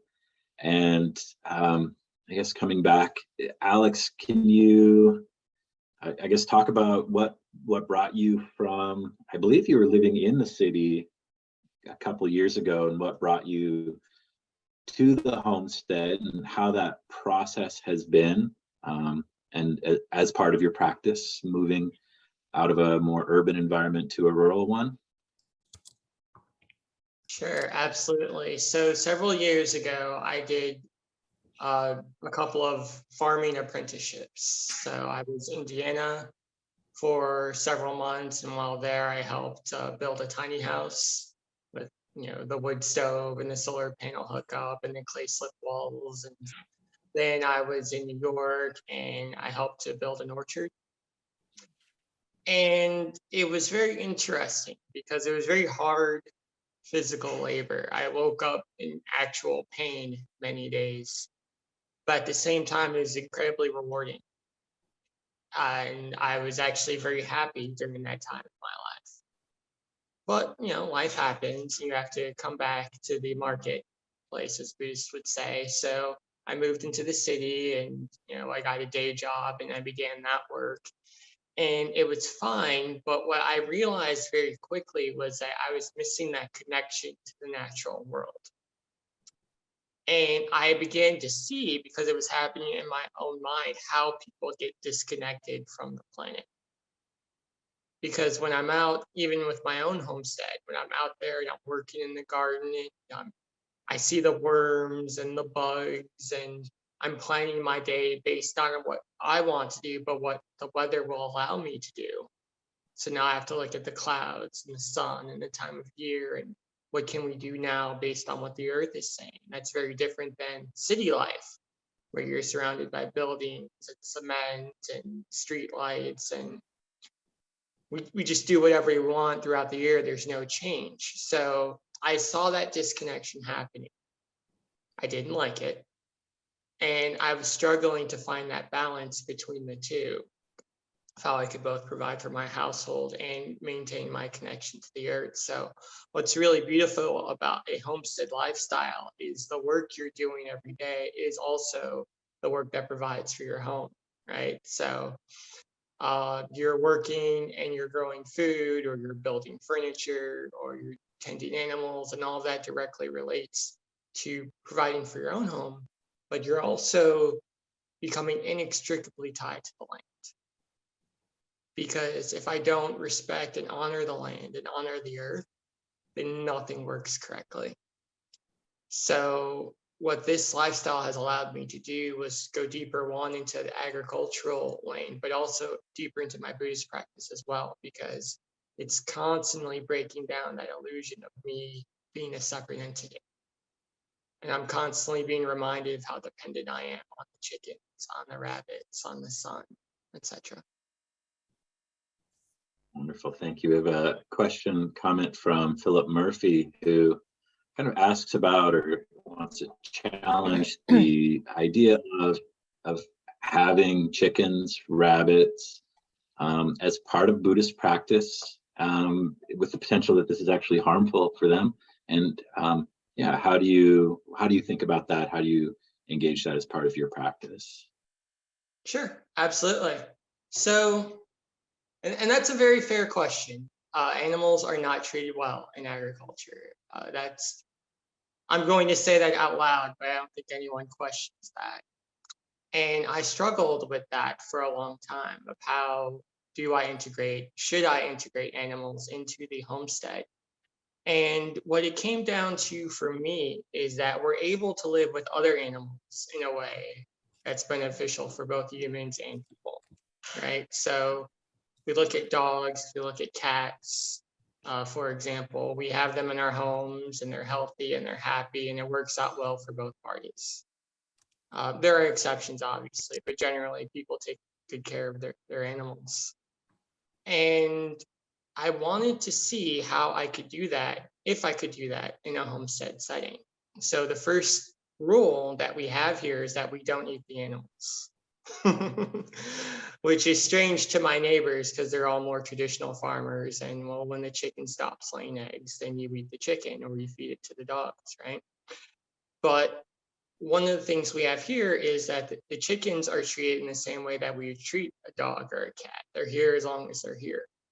And we've integrated them into our processes by, well, if they're not here for their eggs, though we do eat their eggs, and they're not here for their meat. Well, what do they provide? Well, their manure actually is very healthy for our soil. So as long as they create manure, they will have a place here. And it's the same with our rabbits. The rule is we don't eat the rabbits. They get vet care just like our other animals. As long as they create manure, they will have a place here. So I believe that we can have healthy relationships with animals, with the natural world, in the same way that we have healthy relationships with anything else. We just have to change our thinking about how we relate to them. If we see the rabbits as the same as us, then how do we meet their needs in the same way we meet our needs? Wonderful, thank you. I can see where that would be kind of a radical departure from, as you mentioned, your neighbors, and from just the contemporary American way of thinking about, farm animals. And I want to kind of pose the same question to Sarah. What you've written the book, Buddhist Advice for Compassionate Animal Care. What has your experience been around, treating animals on farms, if you can talk to that, or livestock more broadly, and or pets? Kind of what is that relationship? Sure. As I put a little note in the chat, it's a complex issue, and it's, not there's no kind of quick, easy answer. And it's a point of, contention or disagreement within the larger Buddhist community, just to acknowledge that. I did do a lot of research for my book on domesticated animals, and reading, everything from Temple Grandin, and kind of like making slaughter better for animals, which is kind of on one side of things. And then there's the, never touch or harm or use or, kind of cohabitate with any animal. So they're kind of different, points along that continuum. But there is this inevitable interdependence and kind of historical interdependence, for good or bad, of domesticated animals, whether they're livestock or pets. There's, as I put in the chat, it's not like we can just kind of open the gates and let everybody go back to the wild, because they'll immediately be killed or eaten. And there are problems with life release, people buying creatures in pet shops to be released, and then they're immediately killed, or they're immediately or over time upsetting the balance in the environment. I think somebody mentioned yesterday the frogs in Australia. So we think we have great ideas and ideals, but sometimes we also make things worse by our choices, kind of offsetting balance, what's already in balance, or what's in balance, but letting kind of nature and species work it out without our interference. There's no easy way to answer that, because we're already so interwoven, and we are interwoven with our ideas and opinions and our frameworks for how we approach all this. So even within veganism, there are many, many points of view of how to navigate veganism. And then for Buddhists who are vegetarian or omnivore, there's so many different viewpoints about why and how to go about that. So I can't really give, much of a more detailed answer than that, except respecting the complexity of it, and being willing to have nuanced conversations that aren't rigid or kind of, too staunch or too rigid, because that doesn't really help any creatures. Thank you. Yeah, I think, and that's come up in some of our previous discussions as well. As Gabriel Durham mentioned yesterday, humans are humans. We can't expect everybody to just leap into our own understanding. We have this huge broad spectrum of where people are coming from. And yeah, Jeanette mentioned, just in terms of the climate crisis, that some people, take jobs polluting because it's the only job they can get. Or we can talk about, slaughter animals. If it's the only thing available and it's the only way that they can feed their family, that's going to be where they're at. And so I think you mentioned, well, that there's a spectrum of different approaches we can take toward animals. And perhaps the best we could do is keep that dialogue open. I like the reminder not to be rigid. Maybe I'll just add, just kind of come at this. Yeah.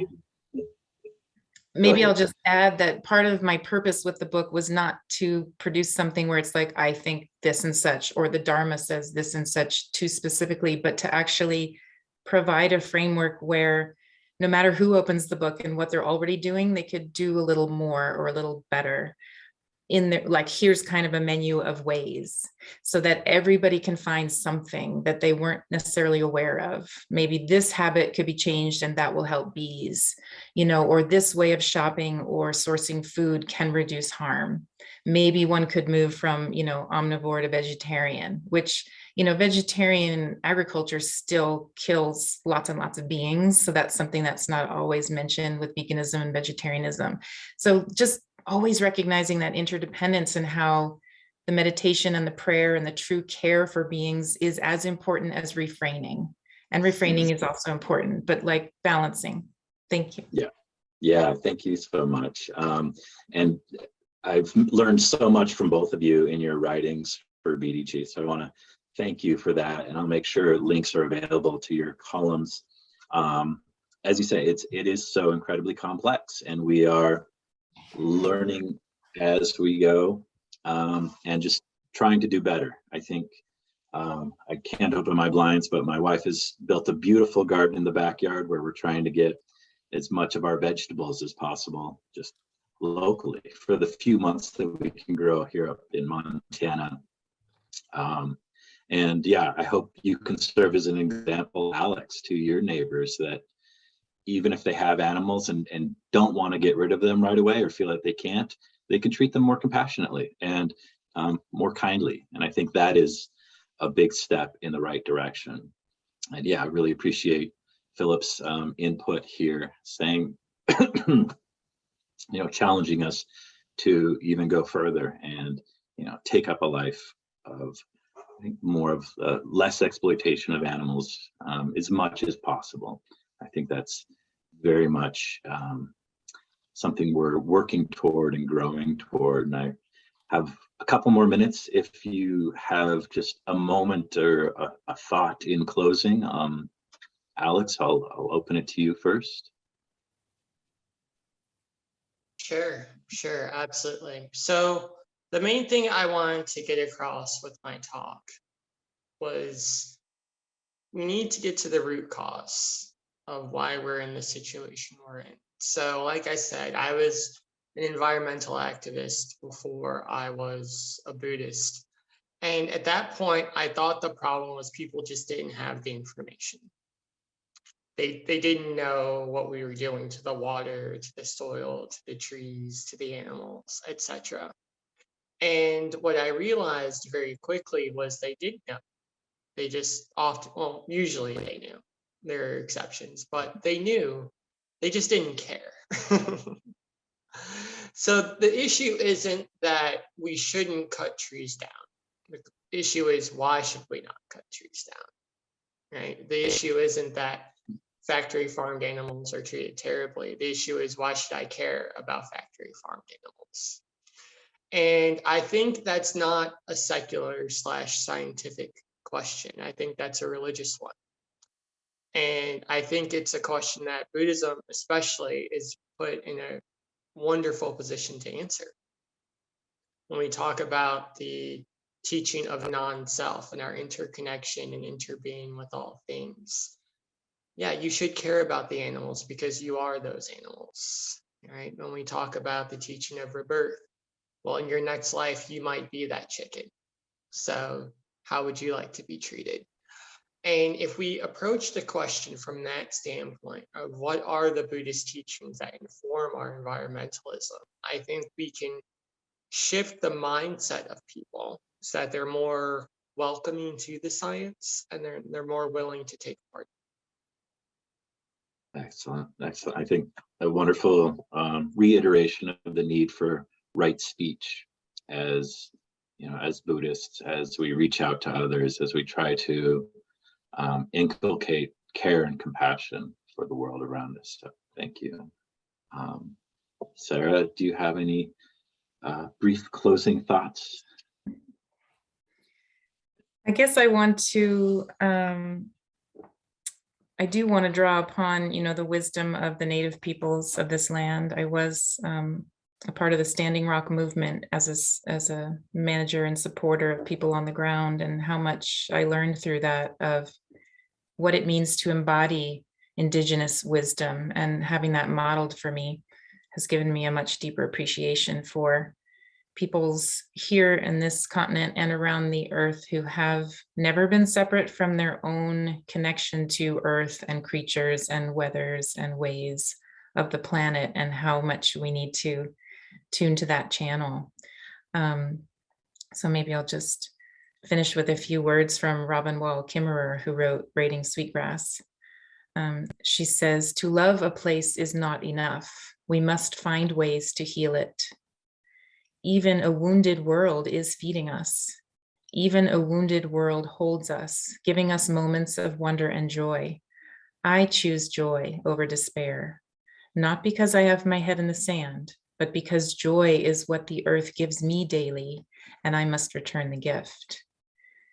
And that's a little bit of an instruction manual for me in just what I would like to be doing with my activism and my potential future farming and my writing, is just to really put that into action.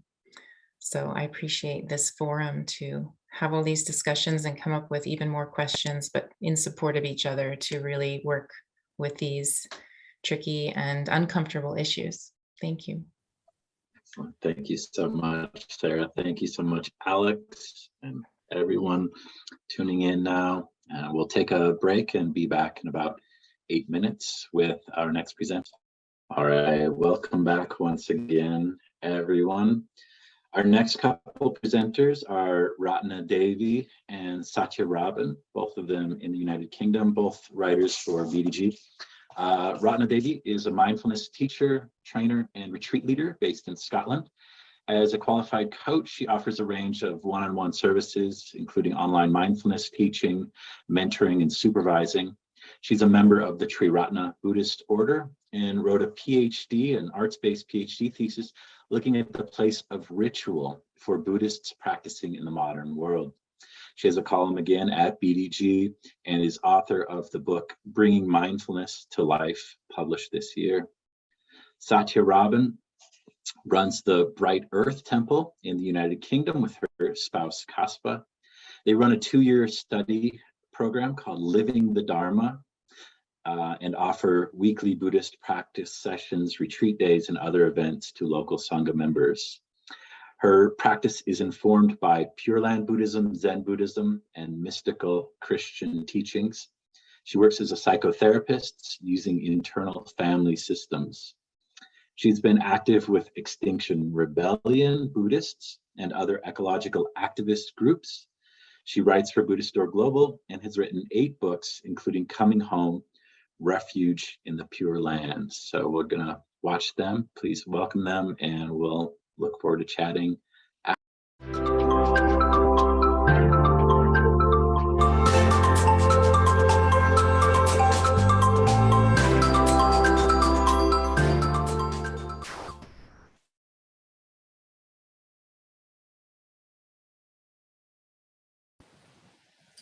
Hi. When I was asked to contribute to this conference, I said yes quite readily, thinking I was equipped well enough for the topic.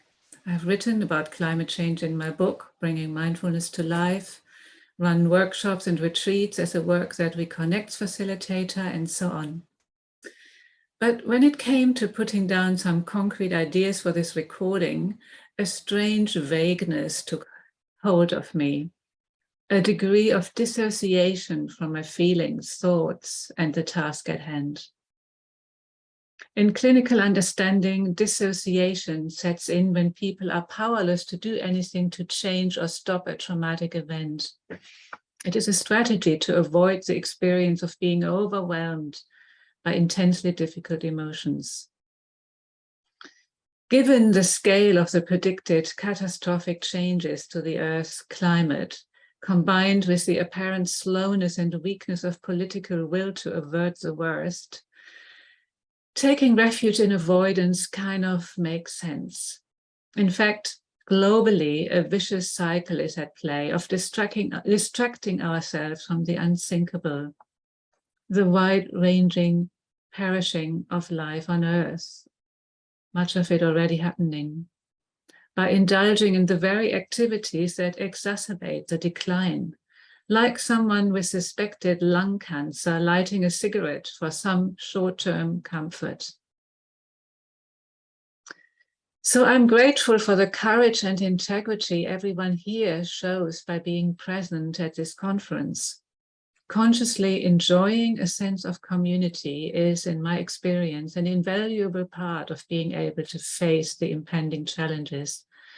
Maybe we can take a moment to connect with this virtual sangha of like-minded people, almost as if we were in the same room together, breathing the same air, physically sensing each other's friendly and concerned presence. We can also evoke the presence of some wise, outspoken and compassionate teachers, such as Joanna Macy or Tara Brach or Thich Nhat Hanh. We can take heart from being part of a huge wave of compassion and practical resourcefulness sweeping the planet. We must deal creatively and consciously with our feelings, otherwise they will trip us up and undermine any good intentions we may have to play our part in the great turning, as Joanna Macy calls it, the turning towards a truly self-sustaining culture on planet Earth for all sentient beings. This is also one of the findings of the recently published and much lauded report of the UK-based Mindfulness Initiative that has been exploring the use of mindfulness interventions for all party policymakers in Parliament. It says that tackling climate change can't any longer be framed as a technological problem alone. The role of feelings must be acknowledged. The Green Party MP Caroline Lucas said, "Reaching into people's deeper empathy for the world is a way of generating the extra energy, motivation, and belief that change is possible. I would add that we must address our personal trauma in order not to get caught up in reactivity and avoidance with regard to the larger issues." So how can we tap into our emotions in a way that mobilizes creative energy for change? Interestingly, there is a boom in gripping movies or novels that paint a picture of a post-apocalyptic world. People fighting for food and water, escaping burning cities, trying to make the remnants of industrially manufactured goods and comforts last as long as possible. In Station 11, a parent tries, unsuccessfully, to describe the taste of chocolate to a child born after the event, in this case, a catastrophic pandemic. The detail brings it home with some emotional panache. Life is going to change. Maybe fiction, imagining such scenarios at a remove, educates and prepares us emotionally to a degree, maybe helps us to enjoy, in moderation, our amazingly luxurious lives while we still can. Fridges and air conditioning, central heating, cars, mobile phones. Maybe it is a way of preparing ourselves gently for the extremely difficult times that lie ahead. Although, since it's just fiction, not real, this kind of emotional exposure on its own probably won't incite us to bite the bullet and change our behavior in the required extensive ways, renounce flying, meat, and general overconsumption. We don't trust ourselves to be happily content with less than previously and less than our neighbors. For that, and in order to feel in touch with a different order of abundance, we need to have more direct, immediate emotional experiences, contact with the natural world, the satisfaction that comes from any positive experience consciously savored, from being heard and understood by others. Climate change must become part of the conversation. I was chatting to a woman at my allotment who was showing her young daughter how to stake up peas. There had been a lot of slug damage, and I was saying, how lucky we still can buy food in supermarkets. She said she was gardening with her daughter, to prime her for a different future. Facing the reality of what is happening and our feelings can be done directly and deliberately through this meditation I have developed. It takes Tara Brach's well-known rain practice as a starting point, practicing radical acceptance, as she calls it, doing our best to recognize and befriend our feelings in relationship to climate change, utilizing the power of mindfulness. Then we investigate our unmet needs, what we are longing for, justice, respect for all life, peace, etc., and nourish ourselves by bringing these qualities fully into our body-mind experience, resting in it. This is a manifestation of loving kindness. Rain then develops into reigning, into action. I stands for imagine, N for no limits, G for going forth. We are tapping into the Bodhisattva spirit, the truth of our interconnectedness, and use the power of our imagination to envisage a better world and the part we can play in its manifestation. The meditation combines the more inward-oriented and self-nurturing dimensions of Buddhist practice with insightful, compassionate action. I invite you to join me in this exploration. So we are getting ready, settling in and preparing for a period of meditation, finding a posture that allows the body to be relaxed and alert.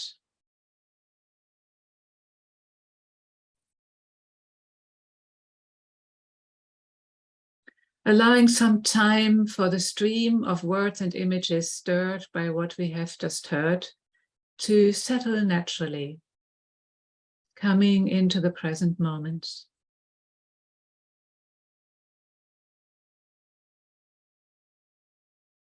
It may help to sense the contact of the body with the ground, letting the weight of the body be received by the earth.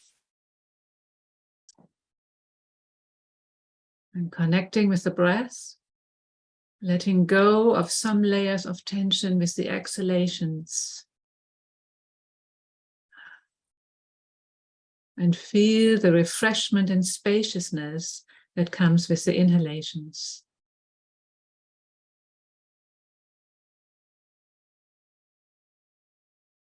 If the breath doesn't work for you, choose a different anchor that gives you a sense of ease and safety. Perhaps sounds occurring in your environment or gazing at a familiar object.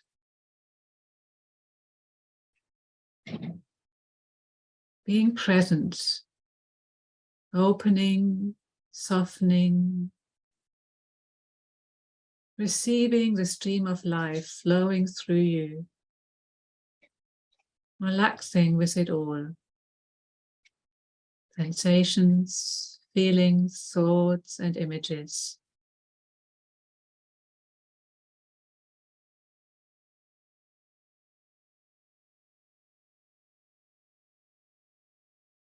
If it feels right, we may open to a sense of gratitude that we are here together, practicing in the company of others, whether we are on the same event or logging in at another time. A sense of mutual support, being part of something bigger.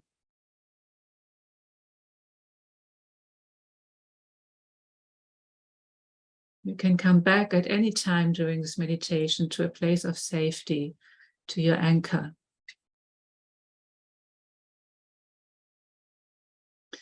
Now, if it feels right, turning our minds to the subject of climate change.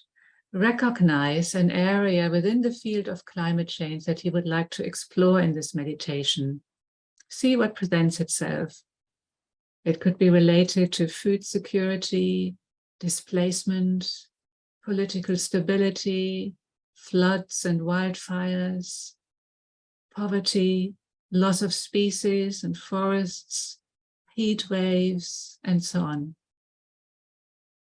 So take a few moments to decide which area grabs you and seems right to explore at this time. Trust your intuition.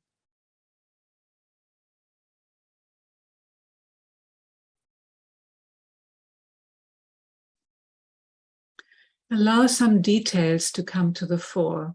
Images, sounds, thoughts. Let the situation take shape in your awareness.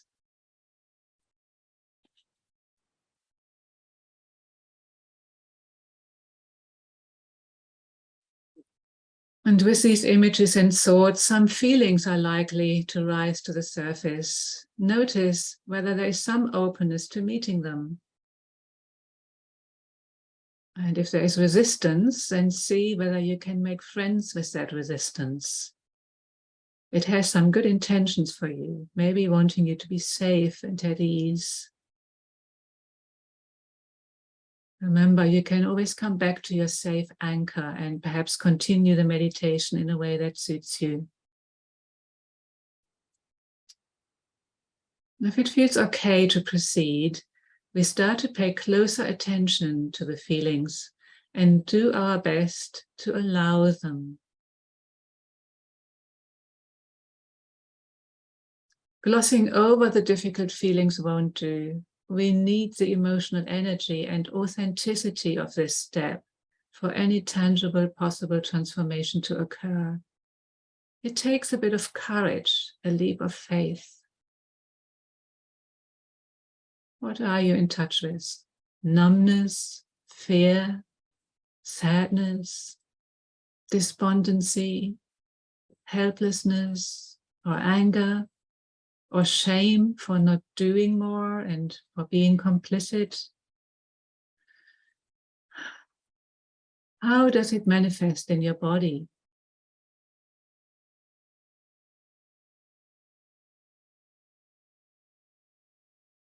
Getting to know these feelings, becoming intimate with them, exploring them as felt sensations or energetic states in your body, and breathe with the experience. Tension in the jaws and neck perhaps, or a heaviness in the heart, a general flatness or agitation, or a clasping in the stomach.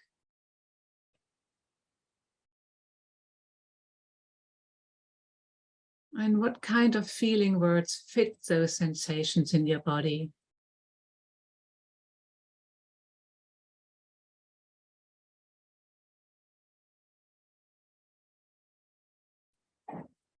Staying curious about your feelings helps to avoid just thinking about the situation, fretting or blaming. The difficult feelings want to be seen and held, want to be known, want to be given some space to breathe.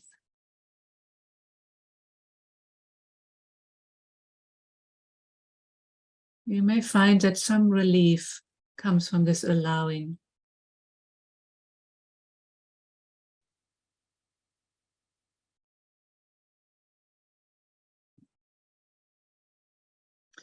Now we start to investigate, related to your main feeling. What needs of yours are not met, or what do you long for? For example, if your main feeling is anger, you would probably long for something like fairness and justice.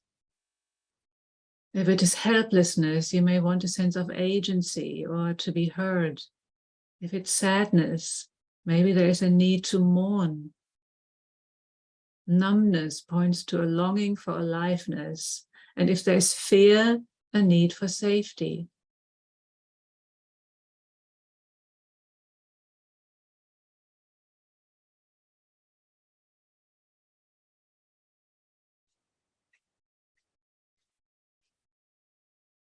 So in this phase, we give attention to ourselves, to our own needs, and take care of ourselves.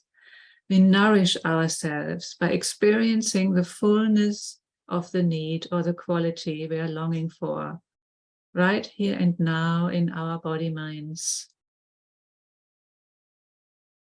We may draw on our memory of how it felt at other times to feel safe, for example, or feeling heard, or feeling in the presence of fairness or hope. Allow those qualities to wash through you with your breath, saturating every cell of your being.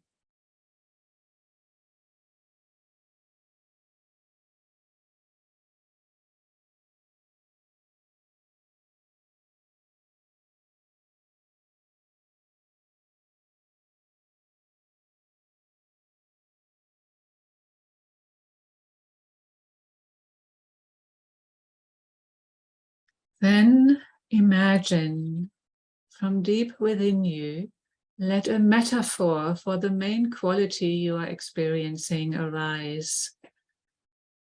It could take the shape of a person, a landscape, or a symbol. What is the shape or the sound or the scent of peace or safety, or whatever the need is you're in touch with?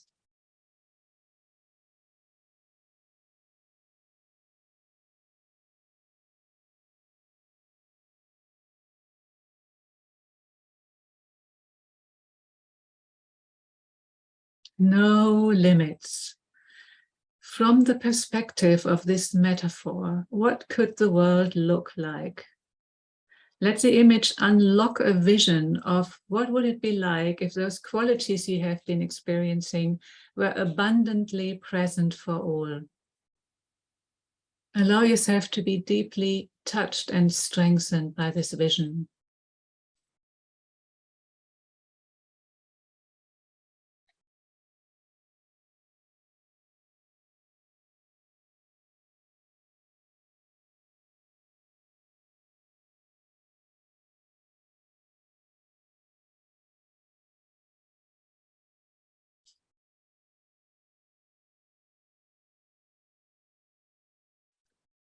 And now we move into action, our going forth, considering what may be a small, doable next step for us. Just being open to what arises. And then picturing ourselves putting this resolution into action, playing our own little part in the great turning. One little drop of the big ocean, an ocean that is made up of small drops.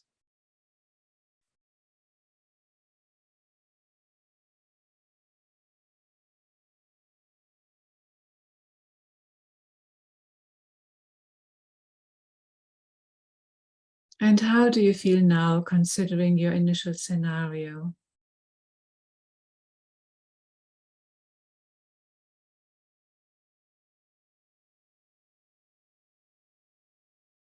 To finish the meditation, here's an extract from the White Lotus Sutra, the parable of the Dharma as a rain cloud. The rain falls everywhere, coming down on all four sides. Its flow and saturation are measureless, reaching to every area of the earth, to the ravines and valleys of the mountains and streams, to the remote and secluded places where grow plants, bushes, medicinal herbs, trees large and small, 100 grains, rice seedlings, sugarcane, grapevines. The rain moistens them all. None fails to receive its full share.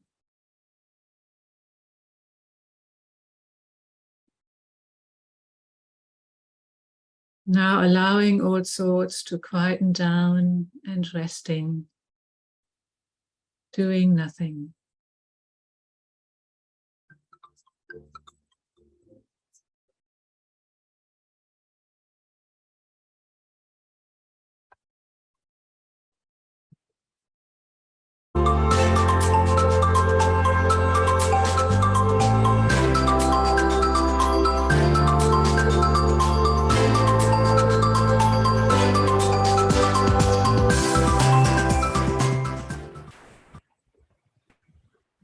Welcome and thank you for tuning in. My name is Satya Robin and I am recording this from my office in the Brighter Buddhist temple in Malvern in the UK. Hoping you can't hear my dog just stretching out at my feet. I'm hoping he's going to stay quiet and that the other dog doesn't want to come in. I'll see how we go. And I wanted to speak to you for a little while about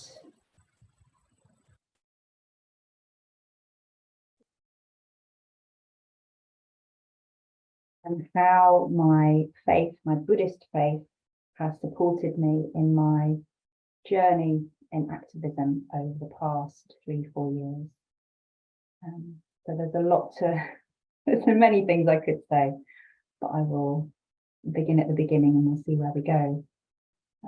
So I have always known, I've known for a long time about the climate crisis and being concerned about what we're doing to the planet, but I really lived in a kind of comfortable denial until a few years ago when I went to a local Extinction Rebellion talk where the facts were laid out, which I kind of mostly knew. Some of them were a bit shocking, but they were mostly familiar.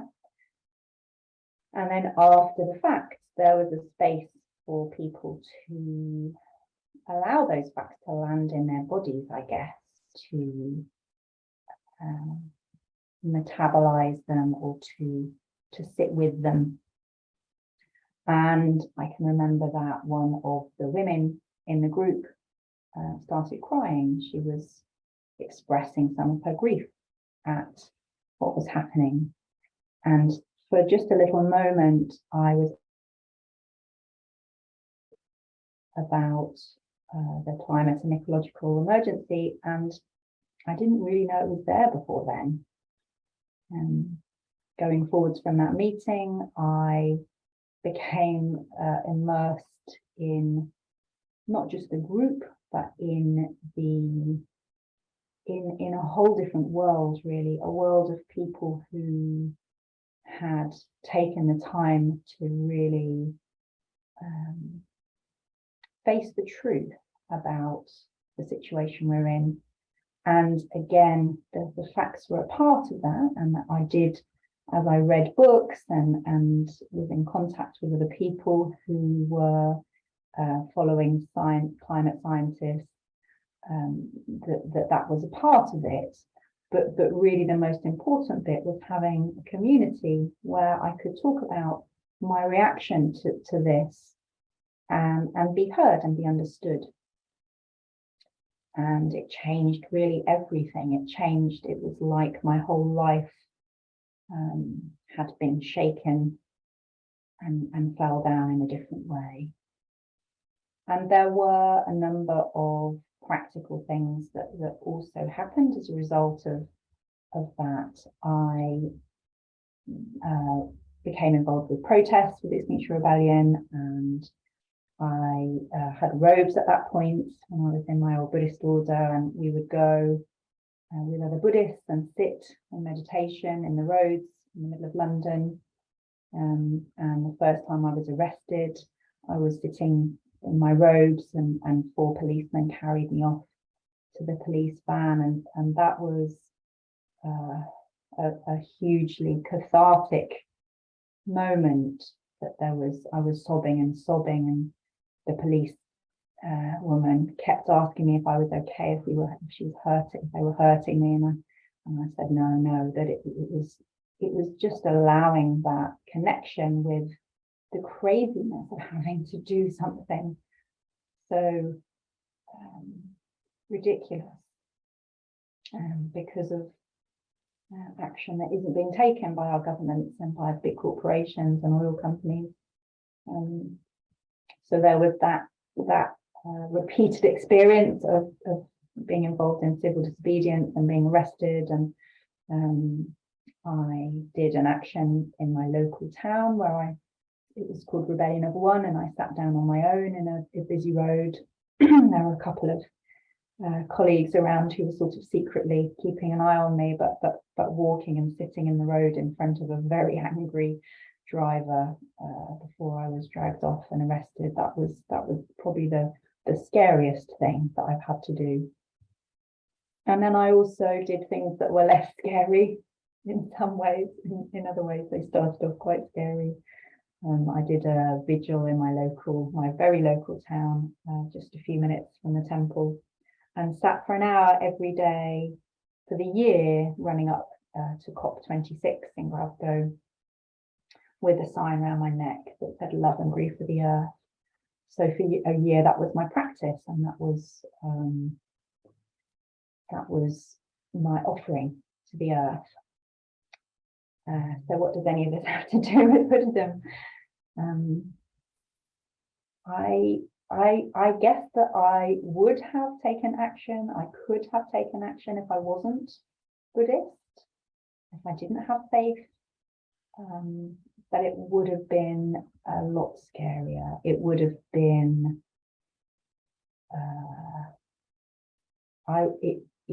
it would have taken a lot more from me.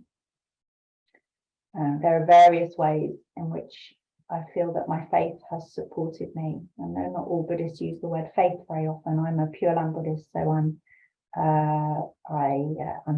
very devotional, and I'm very comfortable with the divine, and I find mystical Christian writing very helpful. So for me, there is something about that language that kind of supports or describes my experience. Probably the most supportive thing about my practice, about my faith, is refuge, is something that all Buddhists share.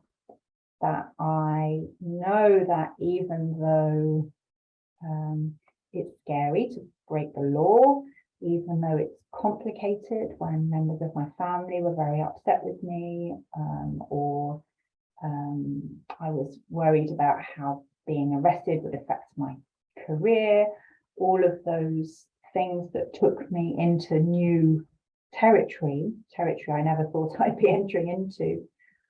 I knew that all of that was just samsara. It was all, none of it was a permanent refuge. None of those things that we, of course, understandably lean on are reliable. That they're all impermanent. They're going to pass away at some point anyway. And that underneath all of that was the Buddha, the Dharma, the Sangha, the reliability of the infinite light of the divine. And so I always knew that had my back, that whatever it is was there to support me, and that I could lean into it, whatever happened. Ironically, as I moved forwards, there was something very liberating about choosing very carefully and thoughtfully to break the law, because it really shows that up, actually. It shows up that the structures in society that we think are reliable, that we think that the government, I always used to think the government was there to look after us. Maybe I was naive. But I have seen more and more clearly how caught in greed, hate and delusion the members of our government are, and the system of the government, and the system of the whole capitalist colonialist system. It goes so deep. I saw more and more that I couldn't rely on those things, but also that I didn't have to follow the rules. I didn't have to abide by the law if I thought that the law had become invalid because of the way that the government are handling the climate crisis. And that was hugely freeing. It was gave me back some freedom that I didn't even know that I'd lost. So that's the main reason. That's the main way that Buddhism has supported me. And it's also been really wonderful to connect with other people of faith. One of the groups that I enjoy hanging out with the most is the Extinction Rebellion. We call ourselves the Faith Bridge because an early protest, the faith groups, all the different faith groups kind of took a bridge in London. So that name has stuck. And I have massive respect for many of my colleagues, my Muslim exile colleagues, my Jewish exile colleagues, and the Christian exile colleagues called Christian Climate Action in the UK. Something that I noticed quite early on is how hardcore they all are. There is something about having faith behind us that allows us to be braver, that allows us to be more courageous, to take steps that other people haven't felt brave enough to take.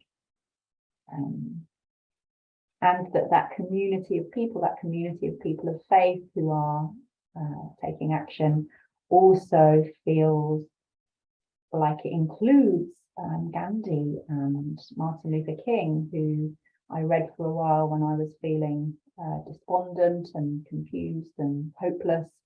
Reading their words really re-infused me with that sense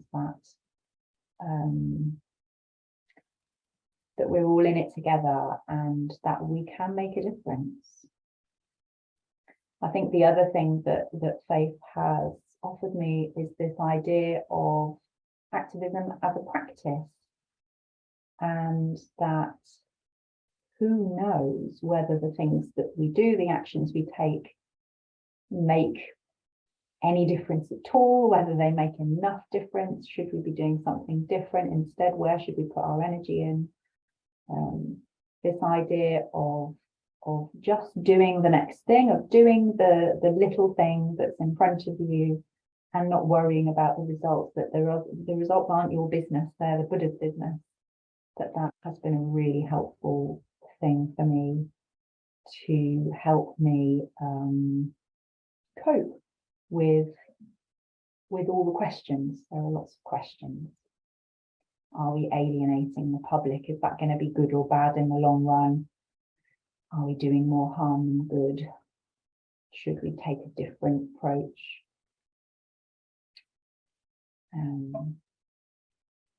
And the final thing that I will speak about is calling, because I said that I would. I wrote down that I would speak about that, so I should speak about that.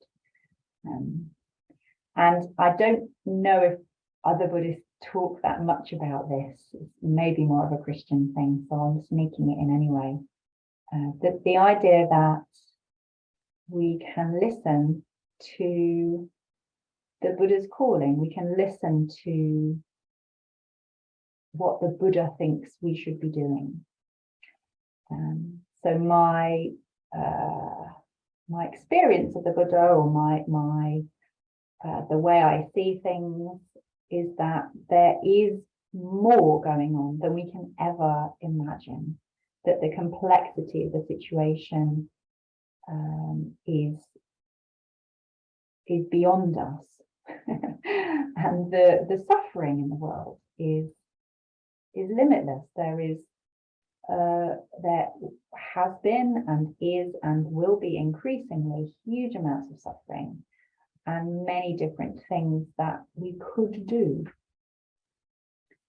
And for me, that's overwhelming, because I'm only one little person.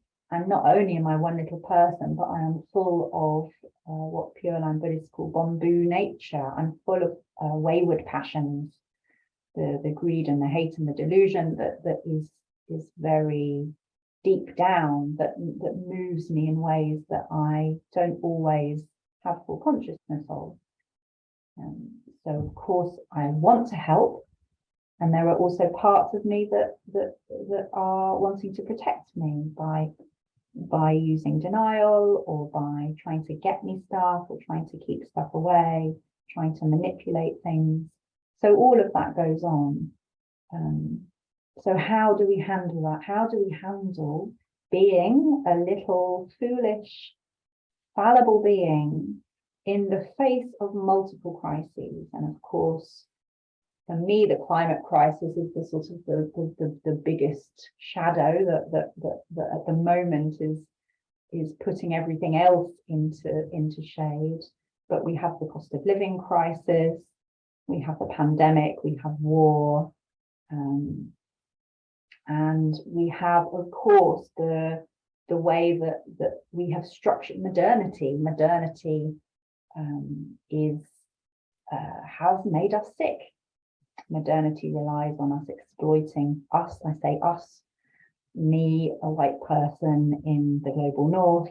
It relies on us exploiting other peoples and the land and animals in ways that are so insidiously connected to our everyday lives that it's impossible to unpick it all. It's impossible to step outside it. Even the way that we imagine things is within that frame of modernity. I wish I could remember her name properly, but I'm reading a book called Hospicing Modernity, and she speaks of modernity / coloniality as a kind of, it's the same thing. So what can we do? What can we do in the face of such deep historical mess? And for me, the answer is always just listen to the Buddha. Just listen and wait and see what the Buddha has in store for me next. I did quite a lot of organising and work with Extinction Rebellion and organising, going on rebellions and vigils and all sorts of things over the past few years. And I started to feel disengaged somehow. I was, it wasn't quite feeling right. So I just listened to that. I kept listening and I kept waiting. And what has emerged is that I'm meant to be offering attention to the temple right now. I run the temple here in Malvern with my beloved Casper, and we have just begun to run book study groups and a longer program, Living the Dharma, called Living the Dharma, which is inspired by the studying we've been doing with Bright Dawn in America. And what the Buddha seems to be saying to me right now is, carry on going to protests. I'm going to one on Monday for a river near here. Carry on attending things, but for now, your work is in creating this program of study, is in thinking carefully about how you might pass this experience and this precious Dharma onto others, how that might be articulated, how the process might work.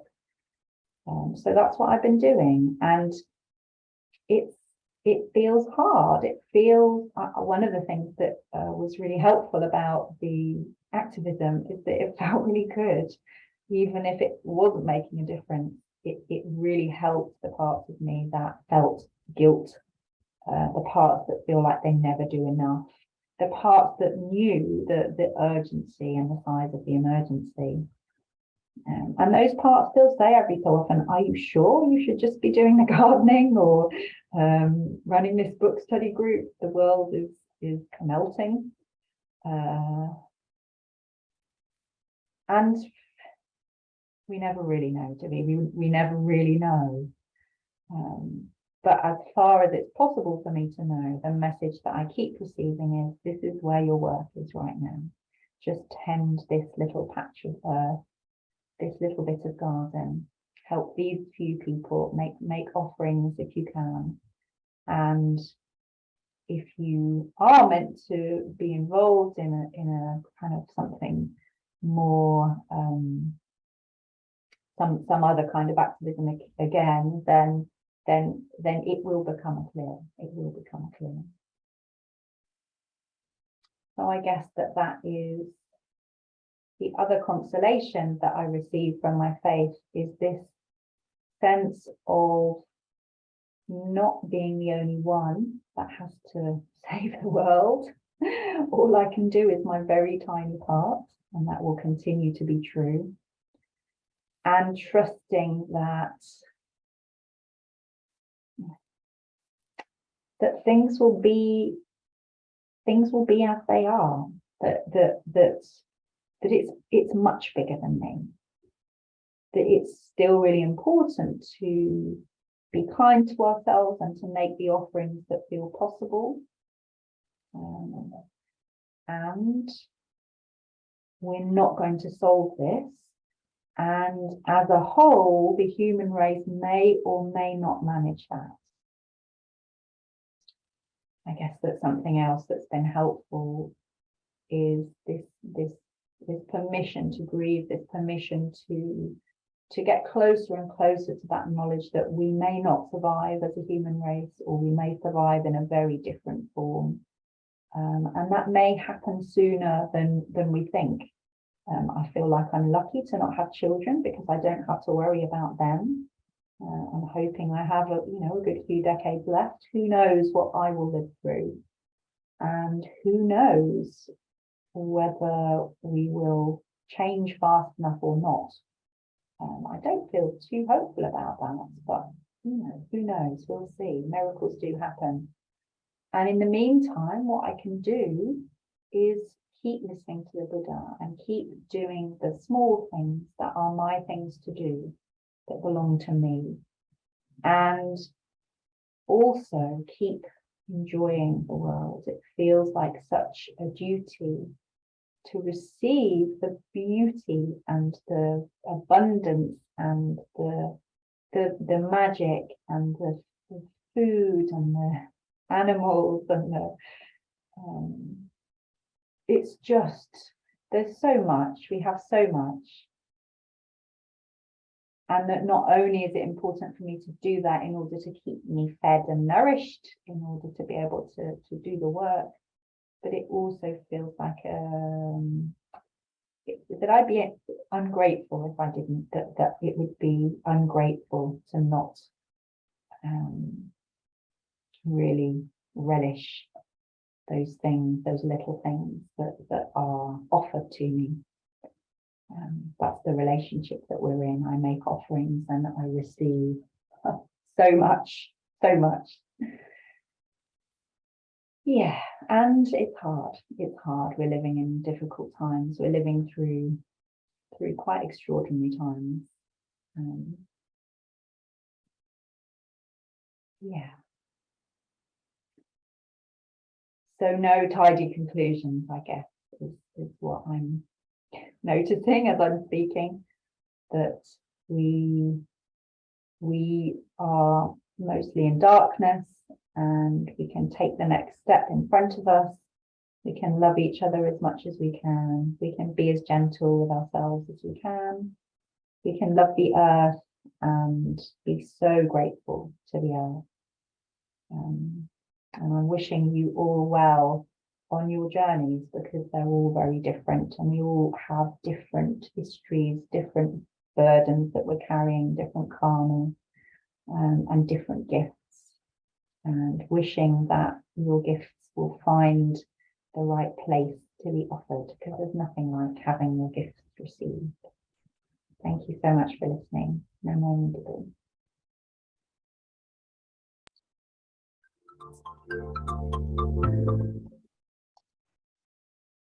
All right, thank you so much for that, Satya Robin, Ratna, Devi. I believe we've got you both unmuted. Thank you again so much. So we've got some wonderful questions here, and I think we'll just jump into those and open up for discussion. John Negru asks Satya Robin, reflecting on the year-long practice, what did you learn most from the responses of the passers-by? Yeah, thank you, John. Good question. Everybody cares. Everybody cares. And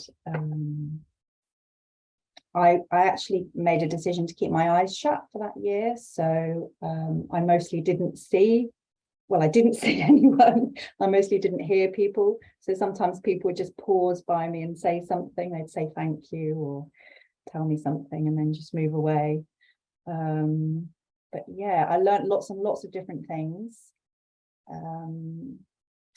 the incident that's really coming to mind right now, just as you asked the question, was a man who wanted to, it was after I'd finished sitting, and he came and wanted to speak to me about his daughter who was really lost in addiction and was homeless, and was struggling. And I think there was something about his suffering, that he somehow recognized something in my witnessing of suffering. And we had a very beautiful connection that was short but meaningful. So I think that there's something about, it was almost as if I was articulating something by sitting there that was very present in everybody. I guess that my experience is that it's not that people don't care, it's that we have so many parts that keep us away from that caring, and that because it's when we go there, it's it takes us into all sorts of different territory, fear, guilt, helplessness. Yeah. So yeah, I don't know how that is as an answer, but that's I'll stop there. Thank you. Sarah Beasley asks if both of you could speak about the wisdom of embodiment, including the emotional body, psychological experience, especially as women, in relation to eco-activism and meditation. So I'll address that to you first, Ratna, Devi, if you can talk about that. Thank you. Yes, I mentioned that a little bit in my little presentation there as well. You know, that the personal trauma, dealing with personal trauma, is an important part of being able to, in some kind of way, face this bigger trauma that we all, you know, that's ahead of us. And I think it's just an individual question for everybody and circumstances. If we find the support, you know, often therapeutic support to, you know, deal with the abuse that we might have faced, you know, and as the role we play as a women in a patriarchal society. So it's on all sorts of levels that we can address that. But I would say what's been important to me is just not to individualize it too much. You know, that's, yes, it is maybe something that has been in my personal background, but it's very widespread. You know, abuse is incredibly widespread. And it just, that really helps. You know, several people in this conference have been talking about the perspective of no self or larger than self, you know, connection with realities that help us to overcome the sense of separateness. And I think that's for me important in this, you know, when I'm healing myself and my wounded child, I'm actually healing the wounded children of all of us. And I think that that is actually a direct source of the compassionate action that I might take, you know, or the particular path that I feel called to tread. Thank you. Satya?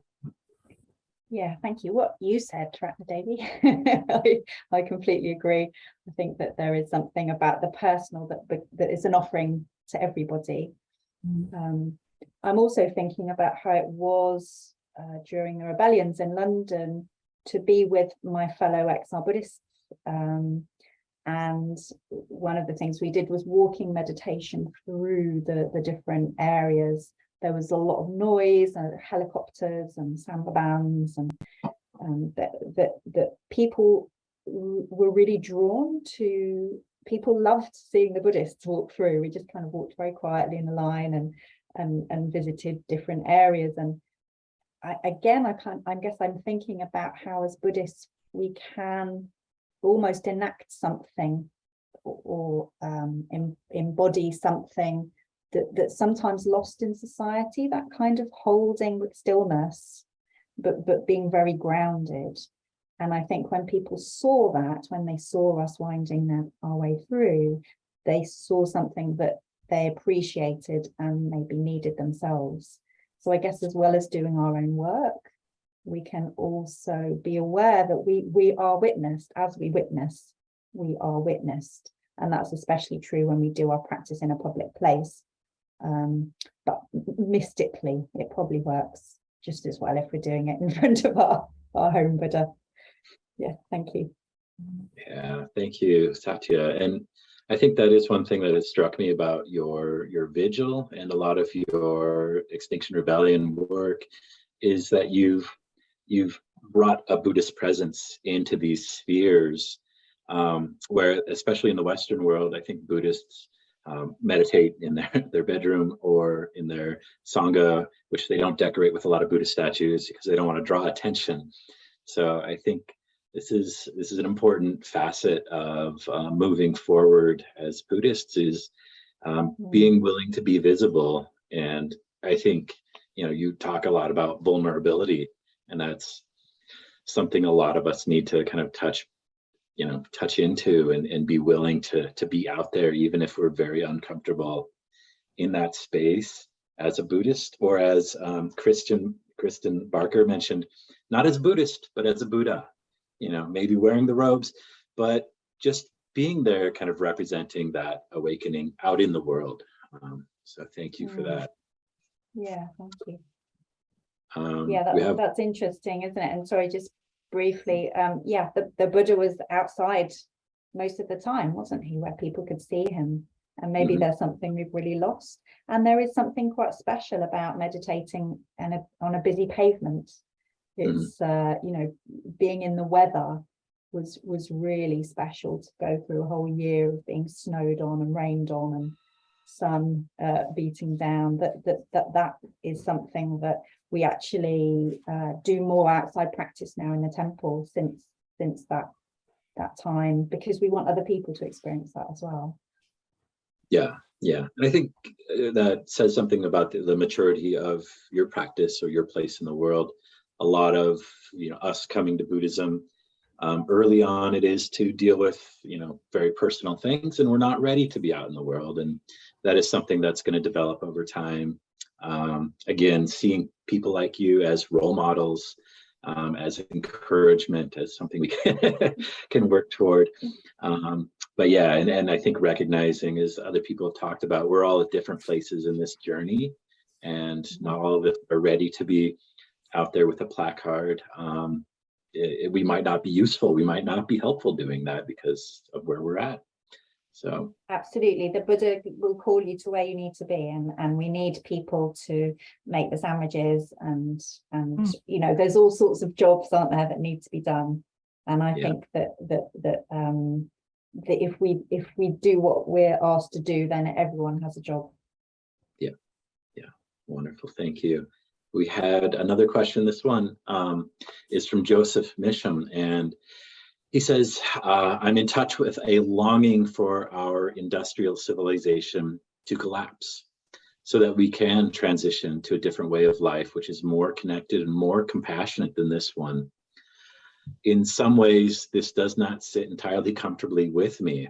It may be minimizing the suffering in the process of this collapse, but there it is. So thank you. He said, I'd be interested to hear the presenter's reflections on this. Thank you, Joseph. I'll begin with you, Ratna.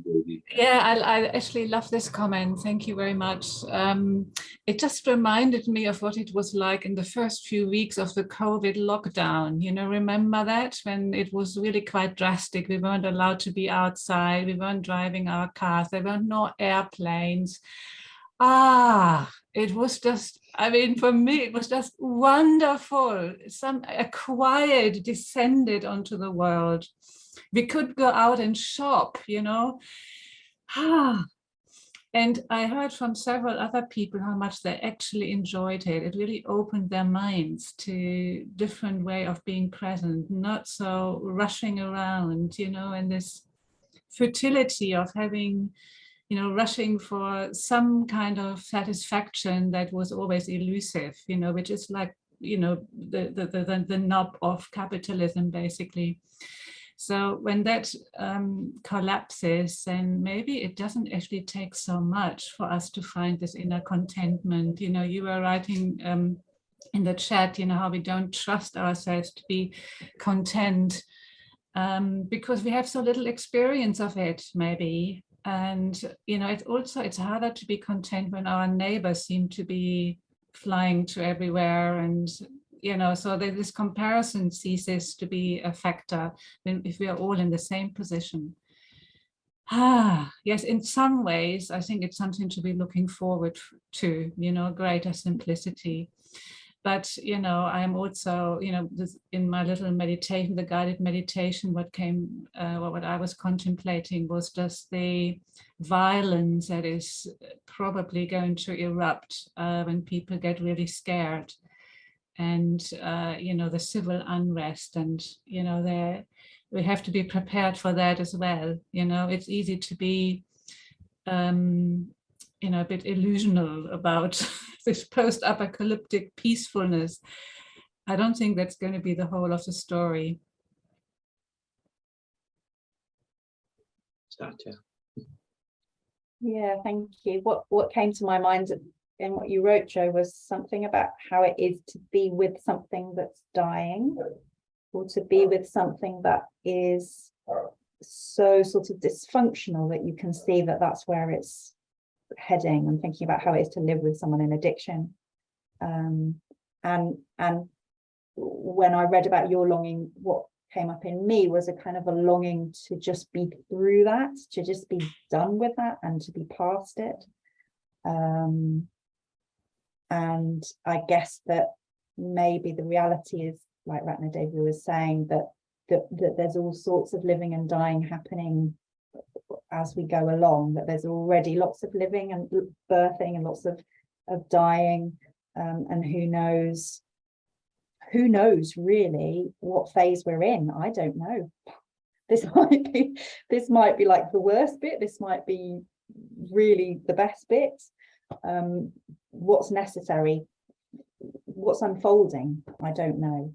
So I guess I really hear that desire to not be here, and also try to stay curious and open about where we are, if that makes sense. Wonderful. Thank you so much. Thank you both. We're kind of at the end of our time for this session. I wish we had more time to talk.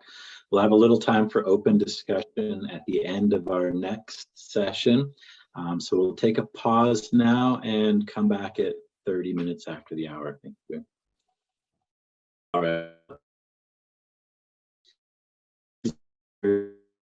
Two traveled and accomplished Buddhist teachers, Venerable Yifa and Hosen Alan Sanaki.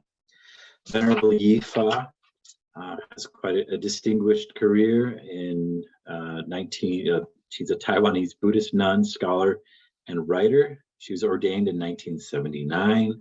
She holds degrees from Taiwan National University, University of Hawaii, and Yale University.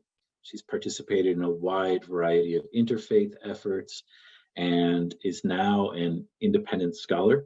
In 2002, she established the Woodenfish Foundation to conduct the Humanistic Buddhist Monastic Life Program for college students to explore life in monasteries, many of those being in China, as well as Buddhist seminars in sacred sites.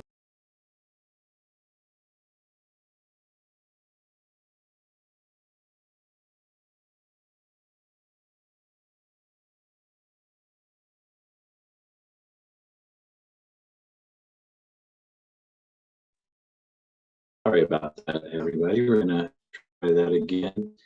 Venerable Yifa has established the Humanistic Buddhist Monastic Life Program for college students to experience life in Buddhist monasteries, as well as the Buddhist seminars in sacred sites for scholars and graduate students.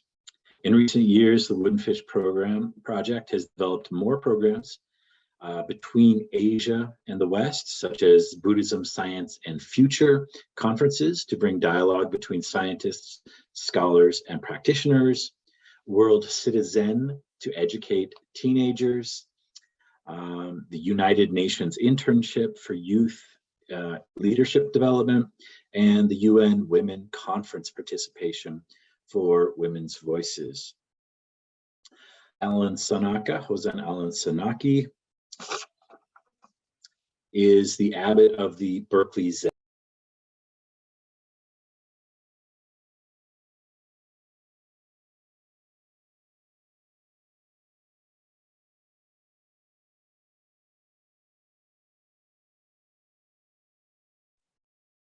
Apologize for that once again. Hopefully we can get through this last bit.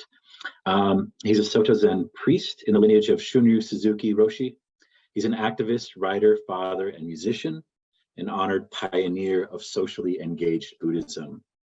Hosen has served as the executive director of the Buddhist Peace Fellowship from 1991 to 2007. He's past president of the Soto Zen Buddhist Association and serves on the International Network of Engaged Buddhists Advisory Board, as well as and teaches at the Upaya Zen Center's chaplaincy program. In 2008, Hosen founded the Clear View Project, offering Buddhist-based resources for social change in the US and Asia, supporting movements for human rights and empowerment in communities of need. So with that, we're going to jump into our two presentations. Please welcome Venerable Yifa and Hosen Alan Sanaki.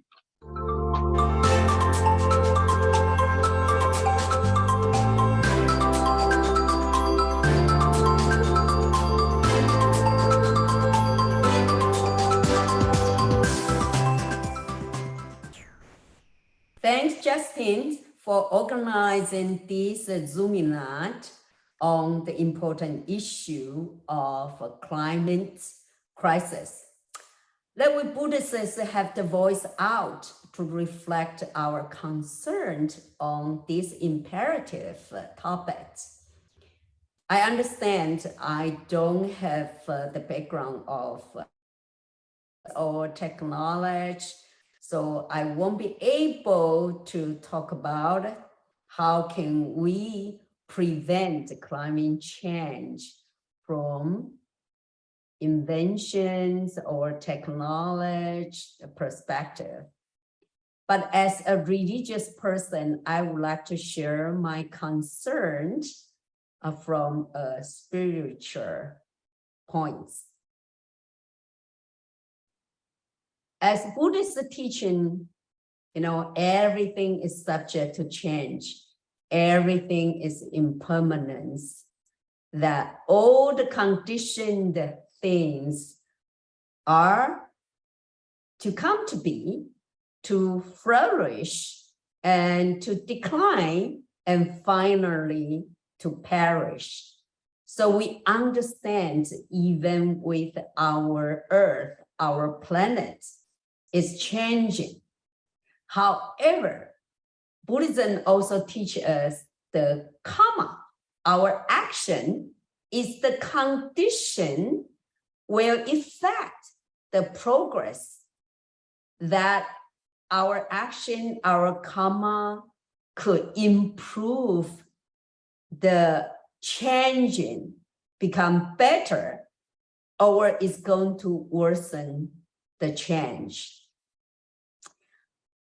And so here, I would like to point out that if we think deeply, all the human calamities, we can summarize into 3 causes, and mainly from the human mental factors. They are greed, hatred, and ignorance. As Buddhists put it, the 3 poisonous roots. When we talk about greed, we all know that over tree cuttings creates the deforestation that will affect climate change. And also consumerism based on everyone's greed to encourage people to spend more money on the merchandise and also to accumulate a lot of stuff more than what they really need. The problem is what we want is usually greater than what we need.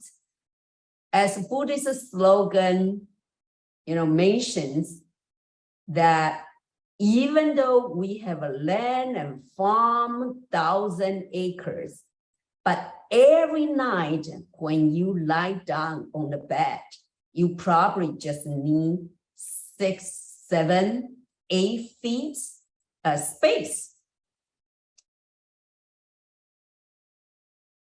100 dishes, the food on the table, but fortunately, as a human being, we only have one stomach. No matter how many houses you have or how many cars you have, you only have one physical body to sit on or live there. But we can tell that our desire is always greater than our one physical body needs. And talk about hatred, war and battles destroy the farm or landscape is faster and worse than the tree cutting. The recent example is the Russians' invasion on Ukraine. It's not only destroying Ukraine's country's environment, but also dramatically worsen the global food crisis. And it all caused by the hatred or an ego. So greed and hatred leading to people's idea want to control other people. But it's all delusion. As a famous historian, Yuval Harari points, he put it this way, that nowadays some of the politicians as autocrats are still dreaming to return to the glory of their ancient empires. For God's sake, now it's 21st century, but these people's vision is now move on to the update that we live on this earth as a global village. But they are leading by their delusion, ignorance, and leading to the hatred and greed.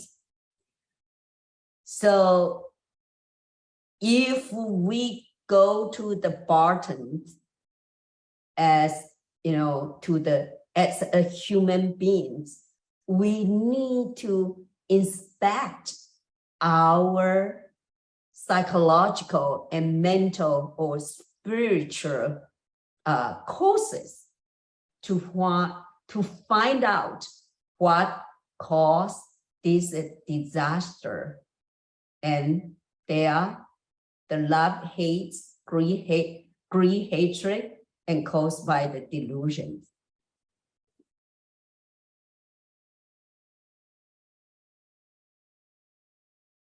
Between the quality of life and not to over deprive our nature resources.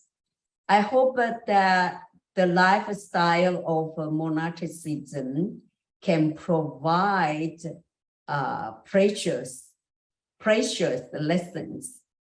Of course, we all understand monastic life is not going to fix the majority of people. However, I will encourage people time to time to take a retreat in the religious monastery to experience the lifestyle of simplicity, of detachment, of decluttering. In ancient times, in China, many of the major monasteries, they can accommodate over 10,000 residents, that everybody lived in the temple will not go hungry or feel lack of something physically. Of course, that they are looking for more spiritual achievements. I didn't mean that we have all go to live in the monastery, but I would like to advocate that even for ordinary people should time to time go to the religious monastery to experience the simple life. So every summer, that Woodenfish Foundation held, we hold the humanistic Buddhist monastic life program to invite hundreds of young people to live in the temple for a month to experience that. I think it's very simple and very efficient lifestyle. I was told that Muslims, Ramadan, the fasting rituals, it's also become a movement in the campus. So we can learn how to transform our kind of a material over-consuming and to more like a spiritual pursuit.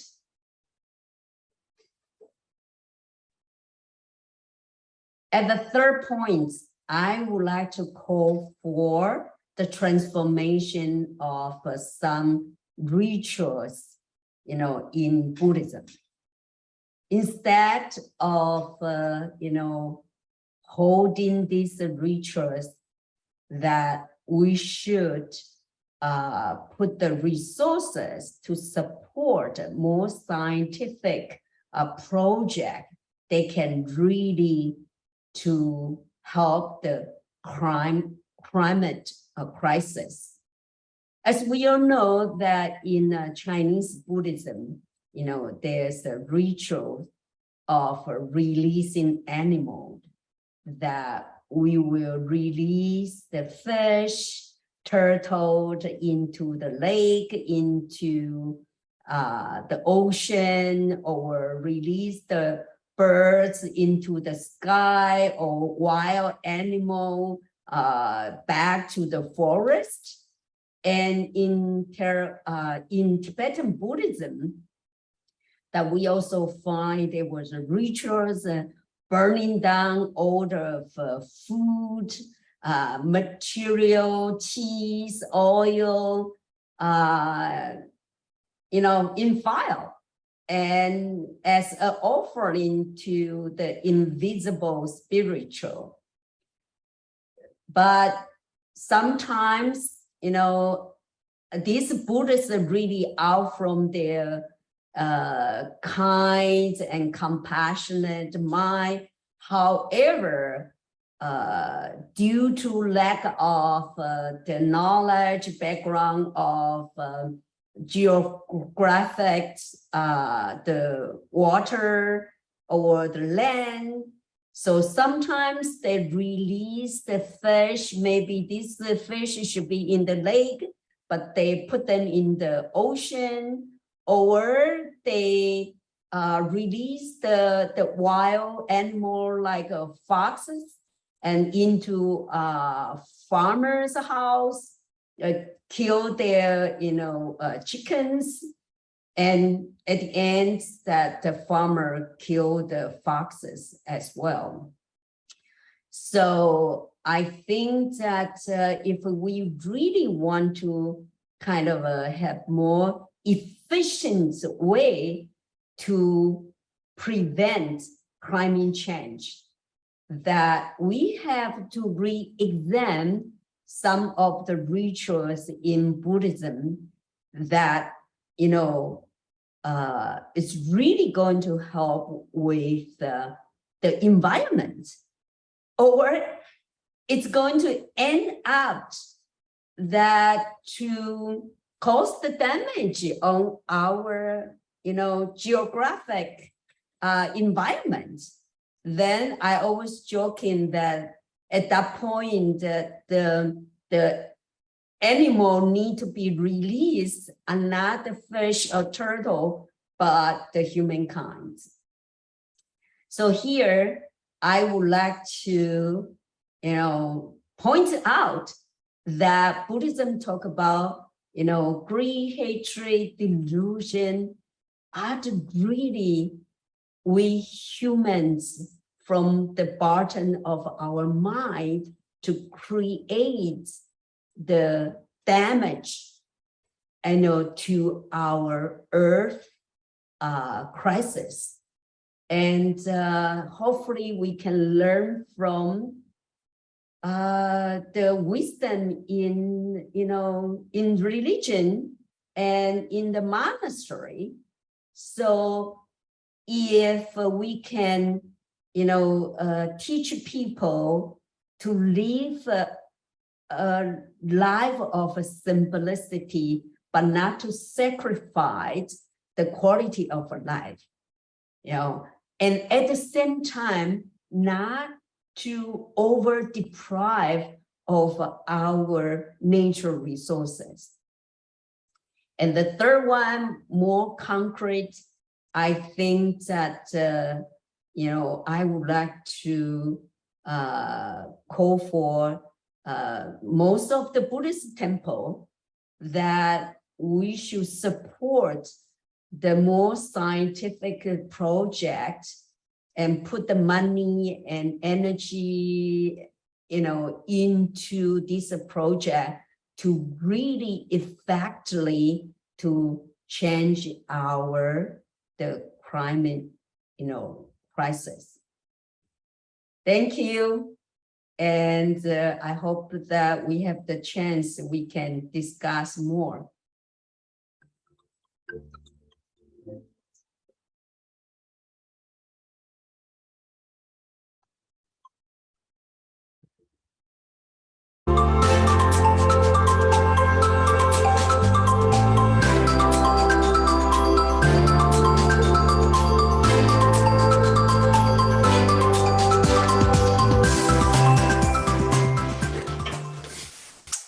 Well, good day, everyone.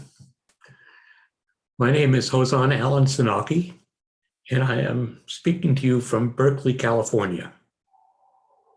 So welcome to the Anthropocene. This is the age in which human activity is the dominant influence on planetary geology, atmosphere, and ecology. As the Buddha famously preached, everything is burning. Burning with the fire of greed, hatred, and delusion. And now the fires are literal. In our species, craving and delusion, we set fields and forests on fire across wide swaths of the world. They're burning right now. The photo that's up on screen is an unretouched image that I took at the Berkeley Marina in California in September of 2020, a day when a hellish glow fell over the Bay Area from extensive fires to the north. the ravages of a global, not something that's going to slowly emerge in our children or grandchildren's day. The emergency is right here now, manifesting as unprecedented heat waves, fires, drought, hurricanes, floods, rising seas, and the side effects of famine, wars, refugees, as nations and people contend for the resources and survival that are becoming increasingly scarce. As a species, humans are doing this to ourselves, a kind of mindless self-destruction driven by the three poisons. And of course, we impose this new reality on so many other species. In the end, it may be that only the cockroaches are the victors. In the first half of the 13th century of the Common Era, when our Soto Zen Buddhist ancestor Eihei Dogen was establishing his practice in Japan, the average level of carbon dioxide in the atmosphere was roughly 275 parts per million.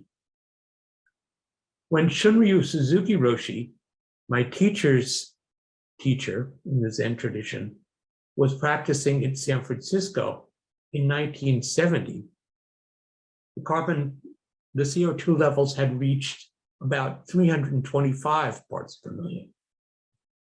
Today's level is 420 parts per million, a measure that's not been seen on Earth for at least 20 million years. Since 1950, fossil fuel consumption has increased eightfold, doubling just since 1980. So what does this mean?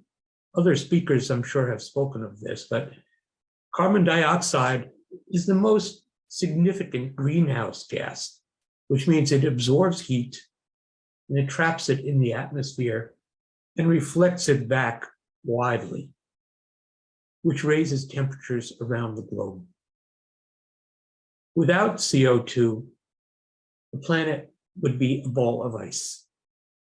Base levels of carbon dioxide for thousands of years are naturally generated by the decomposition of organic matter, forest fires, and volcanic eruptions. Since the start of the Industrial Revolution around 1750, human activity, particularly the burning of fossil fuels like coal, oil, and natural gas, and mass deforestation have increased these CO2 levels radically at an alarming and accelerating rate. Rising CO2 levels bring rising temperatures. And since the mid-19th century, the average rise in global temperature is about 2 degrees Fahrenheit. This doesn't sound like much, but already it has given us the warmest decade in recorded history. And you can ask of people in Europe right now how they are feeling about the effects of global warming.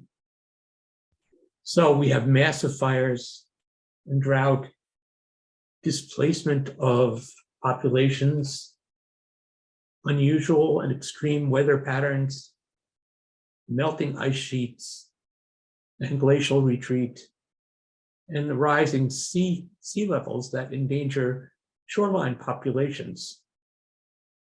And we also have ocean acidification that threatens sea life and those ecological systems. So I want to return for a moment to our Zen ancestor Dogen. When he was writing about Dana Paramita, the perfection of generosity, very poetically, he wrote, "Giving means to be not greedy. Not to be greedy means not to crave. Give flowers blooming on the distant mountains to the Tathagata. In Dogen Zenji's time, the hillsides were green and wildflowers grew freely. To give flowers blooming on the distant mountains to the Tathagata might simply mean to see and appreciate them by virtue of the Buddha nature that people, flowers, hillsides, all manifest interdependently. But if we go forward to our time, there's an ominous undertone to Dogen's expression. I think that my first glimmerings of awareness, of environmental awareness, came in the early 1970s through songs I learned about strip mining in the beautiful hills of Appalachia in the United States. Instead of old-fashioned coal mining, where people dug for coal, a new technology allowed them to dynamite and bulldoze whole mountainsides to reach seams of coal. And in the process, the ecosystems of those mountainsides were destroyed. The watersheds ran black with poison, and local communities that had lived there for many, many years were driven off the land. Flowers would never bloom again on those ravaged hillsides. Global warming has cooked the green hillsides brown. There's no welcoming soil in which flowers might bloom. So it takes our effort and dedication to create or to recreate the places where flowers might bloom, that we might offer them to the Buddhas.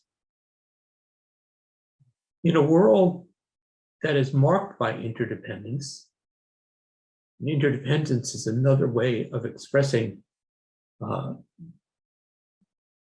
this primary principle that Shakyamuni Buddha articulated of dependent origination. As we sit and reflect, we understand how numerous aspects of suffering that is experienced by humans and by all forms of life are interwoven in the fabric of modern life. For example, global warming leads to drought, which threatens food production around the world. As I've mentioned, the diminution of arable lands creates waves of refugees that are swelling the cities of the global south and the global north. And these growing concentrated urban populations demand increased energy supplies, which leads to the use of more fossil fuels and more power plants. These power plants are often located in poor and marginalized communities, and their output leads to chronic illness, local environment. So we begin to see an endless chain of systemic suffering, which is linked to our use of non-renewable energies. The question that confronts us as Buddhists is the same question that confronts all people. How can we responsively, effectively act in the face of this crisis. And let me just say that I am aware that this Buddhistdoor Global Conference has an international audience. The reflections that I'll offer here mainly apply to my country, the United States, which also happens to be the greatest consumer, polluter, and the most prominent driver of the climate emergency. So I'm going to start locally, and in a very local and small-scale practical sense. Our Berkeley Zen Center Sangha, where I live, where I'm talking from, and our temple, we wish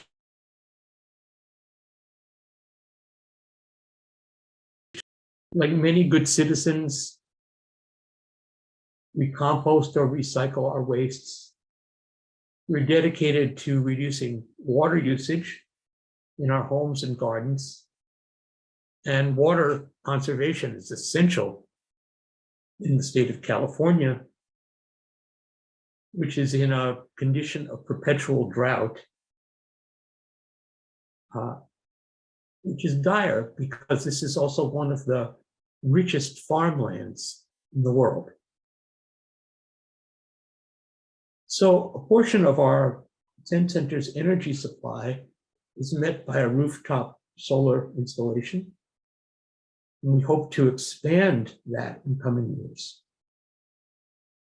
And we are taking steps to replace our natural gas appliances like stoves and heaters with more efficient electrical appliances, which could be powered by renewable energy.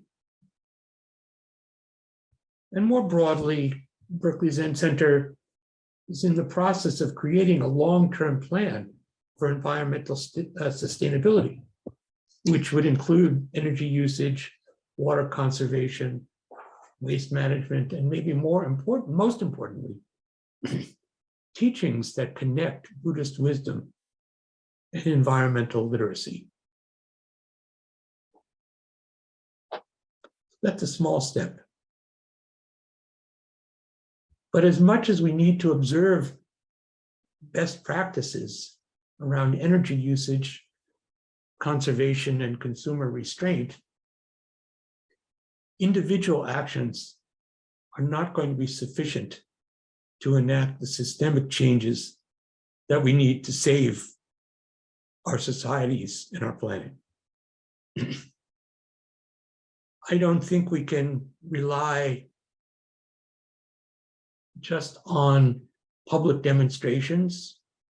We need to buckle down and come together across communities and organize a strategic and persistent political presence. At least in the United States, as frightening as our political realities are, there's still a space, a political space that we can occupy. But the conditions are really difficult. Like much of the world, my country appears to be moving away from values of liberal democracy towards a more authoritarian future, or shall I say present. The hopes that we might have had 5 or 10 years ago for national legislation and regulation of fossil fuels seems to have evaporated. On a federal level, there's paralysis in our national legislation. In our national legislative and executive branches. And there's blockage in our highest courts, which are controlled by a conservative majority. This majority is undoing a century of progressive rulings. Only recently, the US Supreme Court moved preemptively to block a provision of the 2010 Clear Air Act, which would allow the US Environmental Protection Agency to regulate carbon emissions from power plants.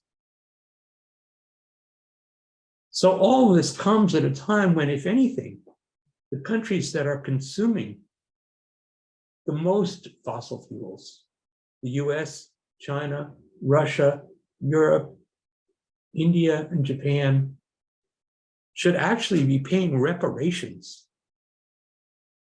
to the developing world for the destructive effects of our consumption on their physically and economically vulnerable peoples. Not surprisingly, this growing reparations movement as an element of environmental justice grows out of older calls for reparations compensating African Americans for the ongoing wounds of centuries of enslavement. The deeper we look, the clearer we see that these are not separate issues. All these issues are intertwined with each other. Most recently in the United States, with conservative courts, there is a longstanding stalemate in the legislative branch, particularly in the United States Senate, that blocks virtually all progressive legislation. One senator from a coal-producing state whose family wealth was built on the coal industry has the power to block the entire executive administration's clean energy program. So a national strategy for the development of necessary solar, geothermal, and wind power is essentially off the table. Much of the world looks on us as mad, and I can't blame them. Since national action is likely to be ineffective, the political field left to us, and this is still an open political field, is at the state and local levels. I can't lay out in the short time I have these legislative and administrative possibilities, and they vary from state to state in the US, and even more widely from nation to nation around the world. But it is essential to understand that building community is a necessary step for action. Organize, study, act together. Our local communities must link up with state and regional communities, and then we can weave a fabric that connects us globally. As Buddhists, we know about community. Sangha, or community, is one of our treasures. We don't have to build it from scratch. We already have it in our practice. Now the call is, first, to review the environmental practices and policies of our sanghas. Some of these may be small steps towards sustainability, like installing solar and changing out our appliances. Such simple practice develops our awareness and encourages us to participate more widely in actions and particularly in electoral and legislative campaigns that can shift the policies in our communities and states. This is how sanghas can align themselves with other communities and organizations that share these practices. The effectiveness of our actions can be multiplied. Recently, a member of our Zen Center community joined the City of Berkeley's Environment and Climate Commission, which advises the City Council's plans and policies on matters of sustainability and climate change. So towards that end, the City of Berkeley is installing bike lanes and discouraging auto use, encouraging and building renewable power resources for public and private buildings, enacting a zero waste strategy for single-use foodware and other waste products. Commission is also proposing that the city limits the development of gas stations and other fossil fuel sales points, replacing them with resources to fuel electrical and hydrogen-based vehicles. In Berkeley's public schools, the Commission is helping to create new curricula for students' climate literacy. Underlying the necessity of citizen activism is a deeper issue. We live in an industrial growth world. Profit-driven corporate capitalism and state capitalism call for constant expansion of production and markets and the increasing extraction of labor and natural resources from every corner of the globe. Buddhist principles of a middle way of generosity, renunciation, and harmony are not part of the growth society's playbook. So long as this economic model is dominant, we are never going to address the climate crisis directly. As the accurate but tired metaphor goes, legislation and activism that leaves a growth and extraction model in place is like rearranging deck chairs on the Titanic as it sinks. We need new economic models based instead on Dana Paramita, on the perfection of generosity. In the midst of our more modest and narrowly directed efforts, we should keep this big picture in mind. Finally, maybe it's too late to roll back the global warming, too late to stop the melting of ice sheets, the desertification of the earth. Even if we are in the midst of what our teacher Joanna Macy calls the great unraveling, we have, as Buddhists, principles and practices to fall back on. In meditation, we learn to find a home in ourself, to locate ourself. My old teacher, Sojin Roshi, told me I should always know where my feet are. Literally, that means, where am I standing and how am I standing? And can I sense that along with everyone else, I am standing on the shoulders of ancestors who are holding us upright and steadying us to move forward? In our practice, we realize that we are not alone, either in our loss or in our modest successes. We act without depending necessarily on immediate success or failure. We act because turning towards life is the human thing to do. We have each other to rely on. Keeping this in mind, again, I look for guidance from Joanna Macy, who says, I'm doing this work so that when things fall apart, we will not turn on each other. At last, relying on Buddha, Dharma, and Sangha to steady our minds, we can act to preserve the most precious human values, regardless of whatever comes. Because it is so easy to fall into despair, should remember that even if only 2 people remain to walk the planet, those people must rely on love and relationship and value the gifts we are given by the earth that sustain us. Thank you very much. Take good care.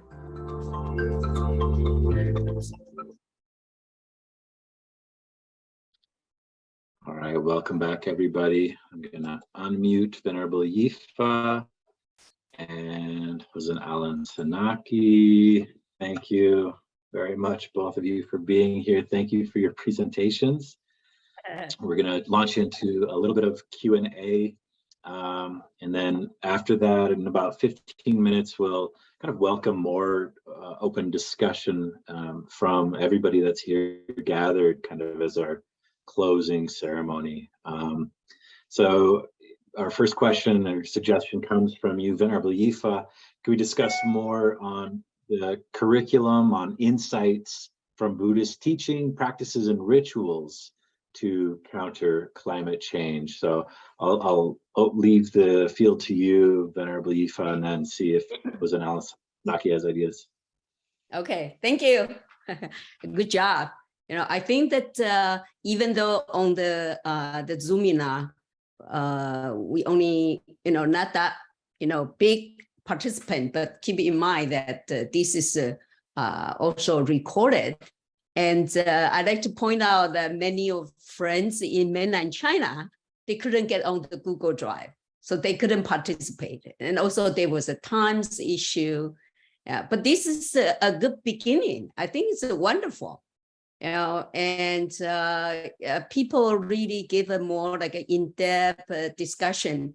So after this 2 days Zoomina, I think that 2 points I want to make. It's maybe I will point out there was kind of, I find the issue is here. The first one,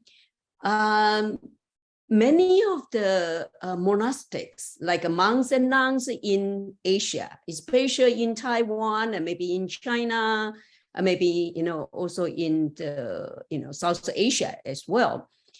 The issue is everyone has a good intention, would like to participate on this climate change.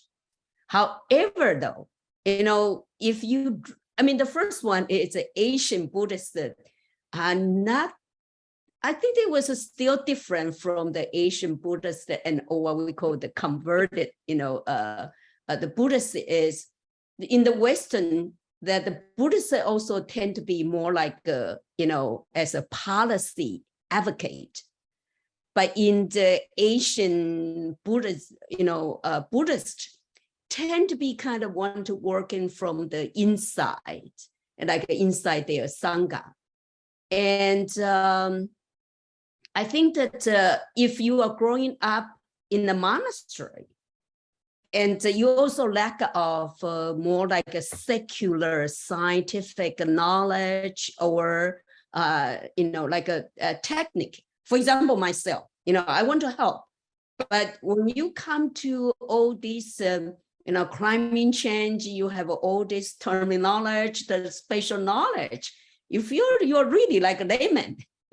So I think that we need to educate Sangha, the monks and nuns, about what kind of invention, what kind of technology, what kind of scientific knowledge we can really help change this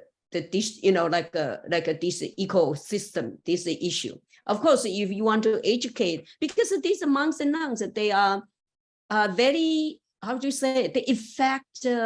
They educated the lay people, so they could be very widespread to affect this devotee. So come to this issue, then we probably need to have a curriculum. The curriculum, how to teach the Sangha, about this knowledge. And I think that when we come to talk about the curriculum, I have a 2 perspectives.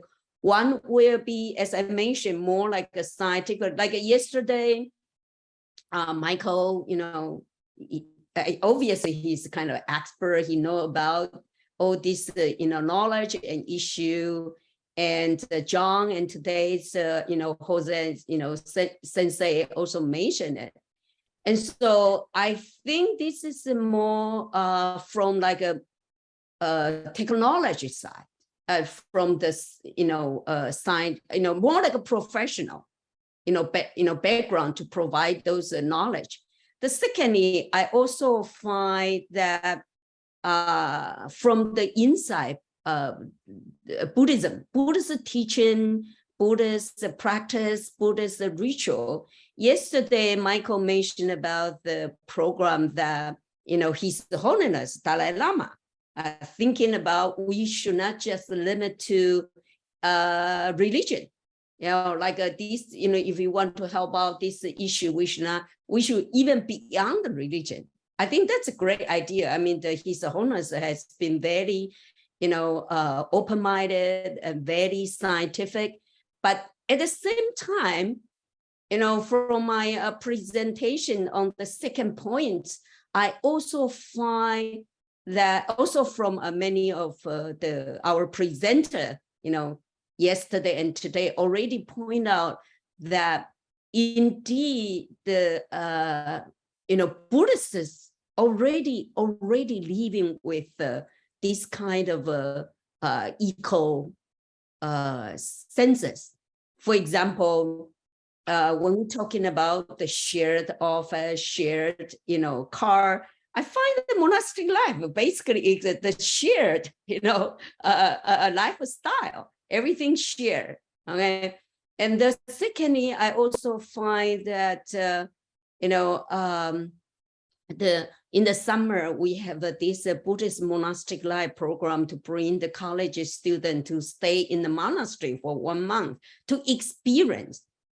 As I mentioned, that no matter how many participants, like if you're from the record, you can find that in ancient time, a lot of Buddhist temple can accommodate over 10,000 people. Feed them, have a place to live, have food to eat. And I think it's a very economic way of life.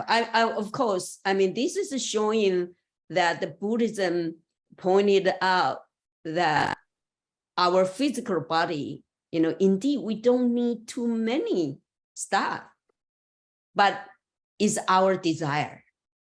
So everything kind of go back to the fundamental of teaching about greed, hatred, and ignorance. So I shouldn't too much. Okay, I like to point out the first one. I think this is a really a good beginning, and I want to suggest that yesterday, John suggests we should have like a list of eco project in all the Dharma center and also the monastery, a temple, and we need to teach each other, and then we also provide the somewhere the center that people can find the material from. The secondly, I think the curriculum, especially from the insights and wisdom from Buddhism, either from the teaching or from the lifestyle and also from the rituals. I also think that we need to re-examine many of, like a traditional rituals in Buddhism, whether that will affect our ecosystem or not. So this is basically, I kind of add some information to my presentation. Thank you. Wonderful. Thank you, Venerable. Hosan, can you speak to that, or I'll add this additional. Oh, go ahead. I'll speak to that briefly, and I want to offer my greetings to Venerable Ifa. I don't think we've seen each other for many years. In the past 11 years, I have been mainly in mainland China. Yeah. Well, I think we're speaking from. We have a common grounding in Buddhism, in Mahayana Buddhism and early Buddhism, but I think we're speaking from different social realities in the context of monasticism. You are living, Venerable Ifa is living in a context where monasticism still has a tremendous vitality, and there are institutions. Those institutions both include and affect large populations. That's not so much the case in the West. We have monasteries, but they are much smaller in scale, and of course they are part of a very much a minority spiritual basis. So we have to look at networks of temples, networks of practitioners, networks of friends who are in a variety of different settings. And I think in that sense, what I see in the West is that actually that work is going, but I think that you're correct, that certainly in our monasteries, if I think about the temples and centers of, say, San Francisco Zen Center, they have a 500-year plan. They're thinking long-term about sustainability. And at the same time, we have to operate within our secular lay Buddhist communities, because the issue is not, the effect of monastic transformation is not going to affect the wider community. And so, yes, we do look at public policy and those, and for me, just to say, the lens with which I look at those things, the lens with which I look at politics, I have a political background, but the tools that I bring to it are the tools of the Dharma. I'm not looking for other systems. I'm looking at things through a Dharma lens, and to that extent, I find that helpful. And it's true, like the idea of a growth society, as somebody pointed out, a growth society based on extraction is not a Buddhist idea. You know, it is not in line with the Dharma. But the Dharma is very vulnerable to it. Particularly, I mean, I think the Dharma in the West is very vulnerable to that ideology. And certainly I've seen the Dharma in places in Asia is also, it gets caught up within the system, within the growth system, and it absorbs values without even being fully aware of it. So there's a self-critique that has to develop. It has to develop in certain ways here in the West, and also develop in certain ways in Asia, particularly where Buddhism is expanding in rapidly developing economic circumstances, and monasticism is growing within those circumstances too. So we have to look at, what are we doing? This is the thing. What I said. Where are you? Where are your feet? Where are you standing? What's the society you're standing in? So I'll stop there. When I talked to Justin about this conference originally, I already thinking about to have a conference in Taiwan. I just want to say that Buddhism in Taiwan, it's really flourishing. Yeah. And it, it's so-called the engaged Buddhism. Of course, when you come to the humanistic Buddhism, but humanistic Buddhism mostly to do with, you can find they bring the public, the mass to kind of linking with Buddhism and their daily life, relative. Or service. Service. Yeah. Yeah, and also you can find that Buddhism in Taiwan is more like from the bottom to the top. Yes. But here we can find that Buddhism, the activists try to do something in the West. We try to change the policy. We try to have the movement. So I think that this is we need to have the what I call the bridge. I think that Buddhist, as I mentioned, the monastics in Taiwan also need learn from the Western activists. Of course, whether they can really apply that attitude in the society, that's the issue. For example, if you always have the Buddhists go out to do the protest, the sitting protest, then the society will view that you may be cause some turmoil, you may be doing something. So I think that and of course we also need to be aware right now the Taiwan and mainland China are still under the different system.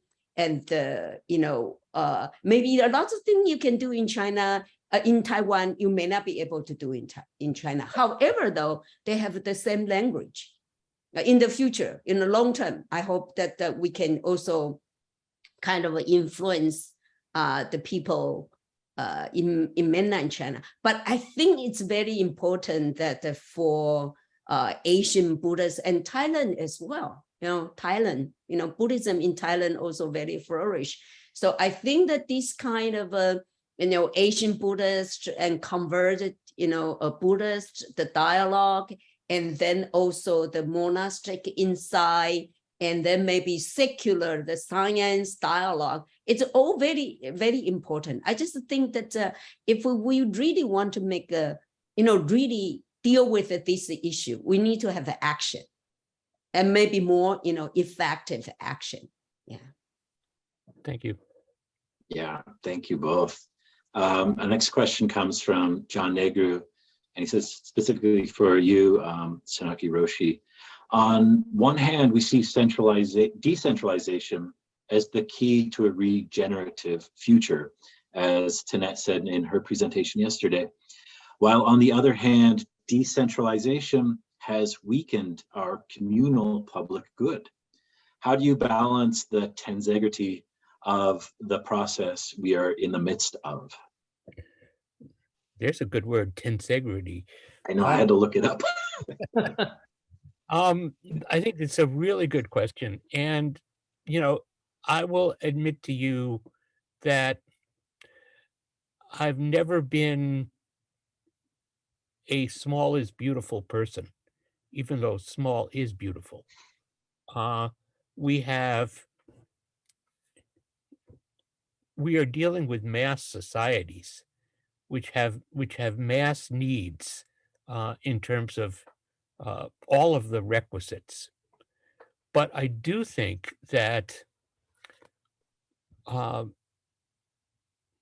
we also have modes of communication now that would allow for a regionalized, in a sense, decentralized way of meeting those requisites. In other words, so for example, here, so much of our food now is shipped globally, and so much of the goods that we use are shipped globally, and just the transoceanic commerce is destructive of the environment. If we were eating in a more regional and decentralized way that involved less transportation, then the burden on the environment would be less extreme. And so is there a way of looking at what the practicalities are of decentralized economics, in a sense, a kind of regional small is beautiful, as opposed to globalization, which means you can ship anything anywhere all over the world, and also exploit all over the world. Certainly the exploitation of fossil fuels is taking its toll very much in developing realms of the world. So I think that decentralization, we need to be overseeing decentralization, perhaps in a national or transnational way, so to figure out what's the most effective or efficient way to meet the needs that we have. We completely have the technological and intellectual capacity to do that, but it's not as profitable as the growth model. It's not as short-term profitable as the growth model that we are dependent on and addicted to. And it may mean we don't have all the stuff that we have now. And that seems to me completely in line with Buddhist values. And I just wanted to say, I agree with Philip that the centrality of animal food production is a tremendous contributor to the environmental crisis. It's I don't know if it's one of the largest, and also it's completely inefficient use of the resources that we have, aside from fuel, of water and of land, etc. Yeah, if I could jump in and just give another plug for Venerable Yifa's program. I know I participated in it a number of times. We'd go to large monasteries in China and Taiwan, and they would often be surrounded by their own farms. And one of the chores that monks and lay people volunteering would partake in is working the farm to raise the food that sustains the monastery. And a lot of the other food that comes in is extremely local. And I would hope that a number of the participants in the program over the years have seen this and taken inspiration from it, and just knowing that there's this ability to grow one's own food, and instead of relying on what just comes from the supermarket in the shrink wrap. Yeah. But Venerable Yifa, did you have anything to add to that? Because I kind of looked at the chat just very quickly, and then there was an issue put by John, and he mentioned about because of the pandemic in the past 2 years, he said about 50 the Buddhist organization kind of in a crisis financially, and here, the first one I want to point it out is, the philosophy, the value of the middle path from the Dharma. It's very important, because when we come to the Dharma, by its intrinsic meaning means to avoid too extreme.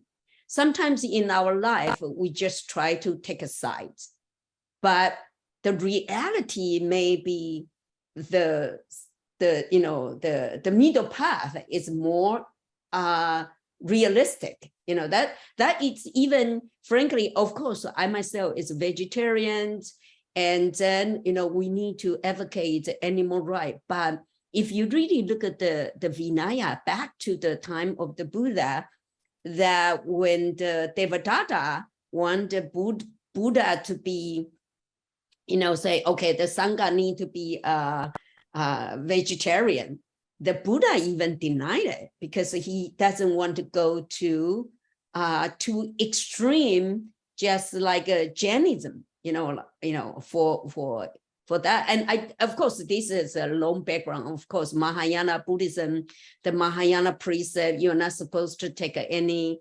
the flesh from the animal, or we have a so-called 3 kinds of impurity means. That's another issue. Okay, we find.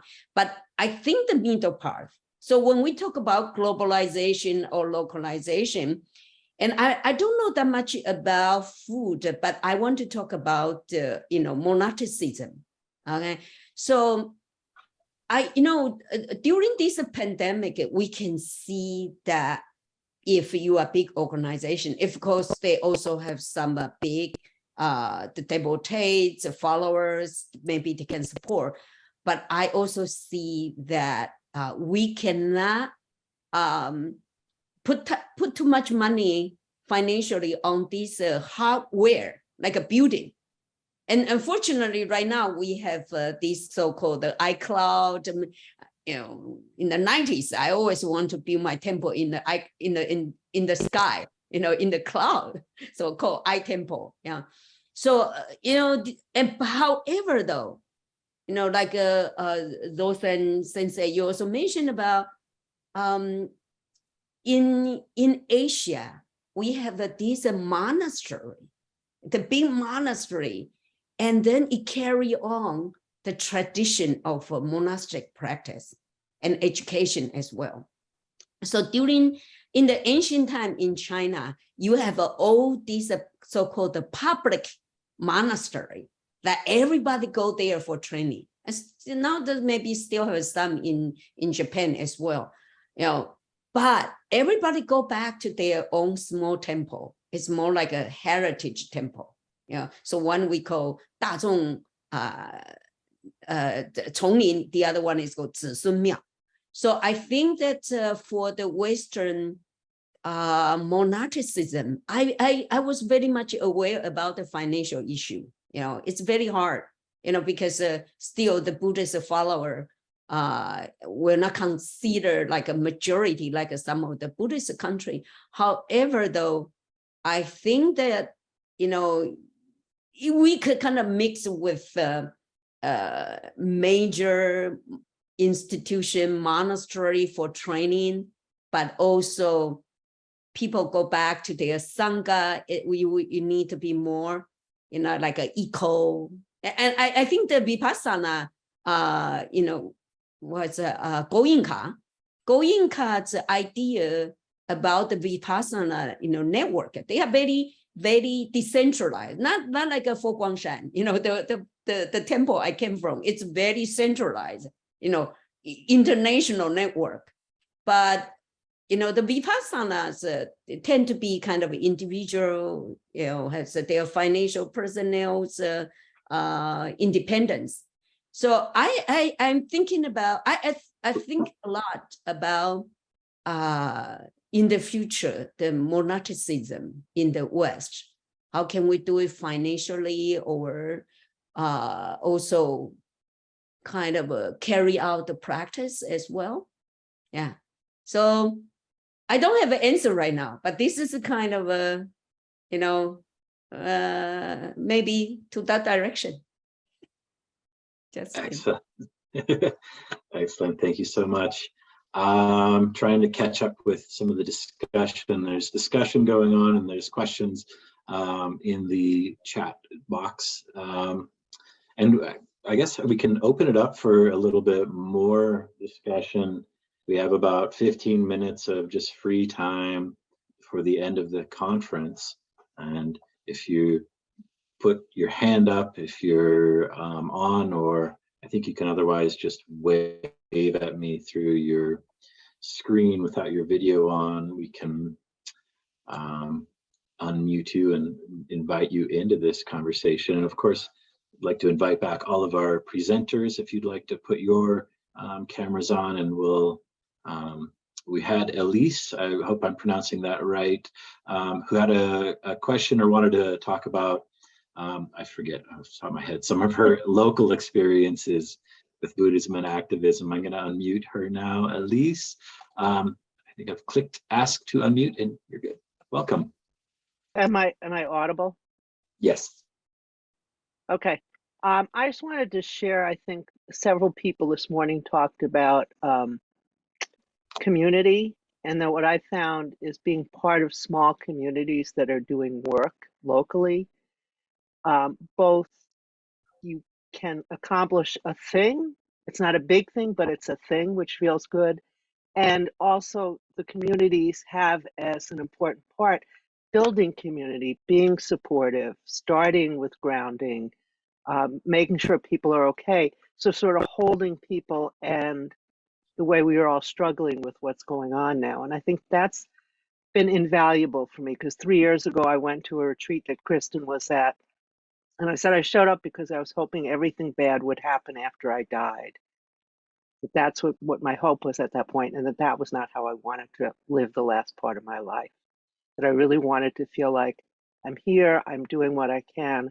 And part of that is, as Joanna Macy said, somebody put in the chat, when things fall apart, I don't want us to turn on each other. And I think those things have really been helpful to me. And I just wanted to share that.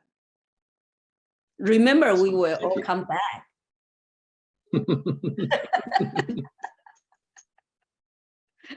Long view. Thank you so much. I'm going to open the mic up for Philip Murphy, and let's see if you unmute yourself. Hi, Philip. Welcome. Hi, everybody.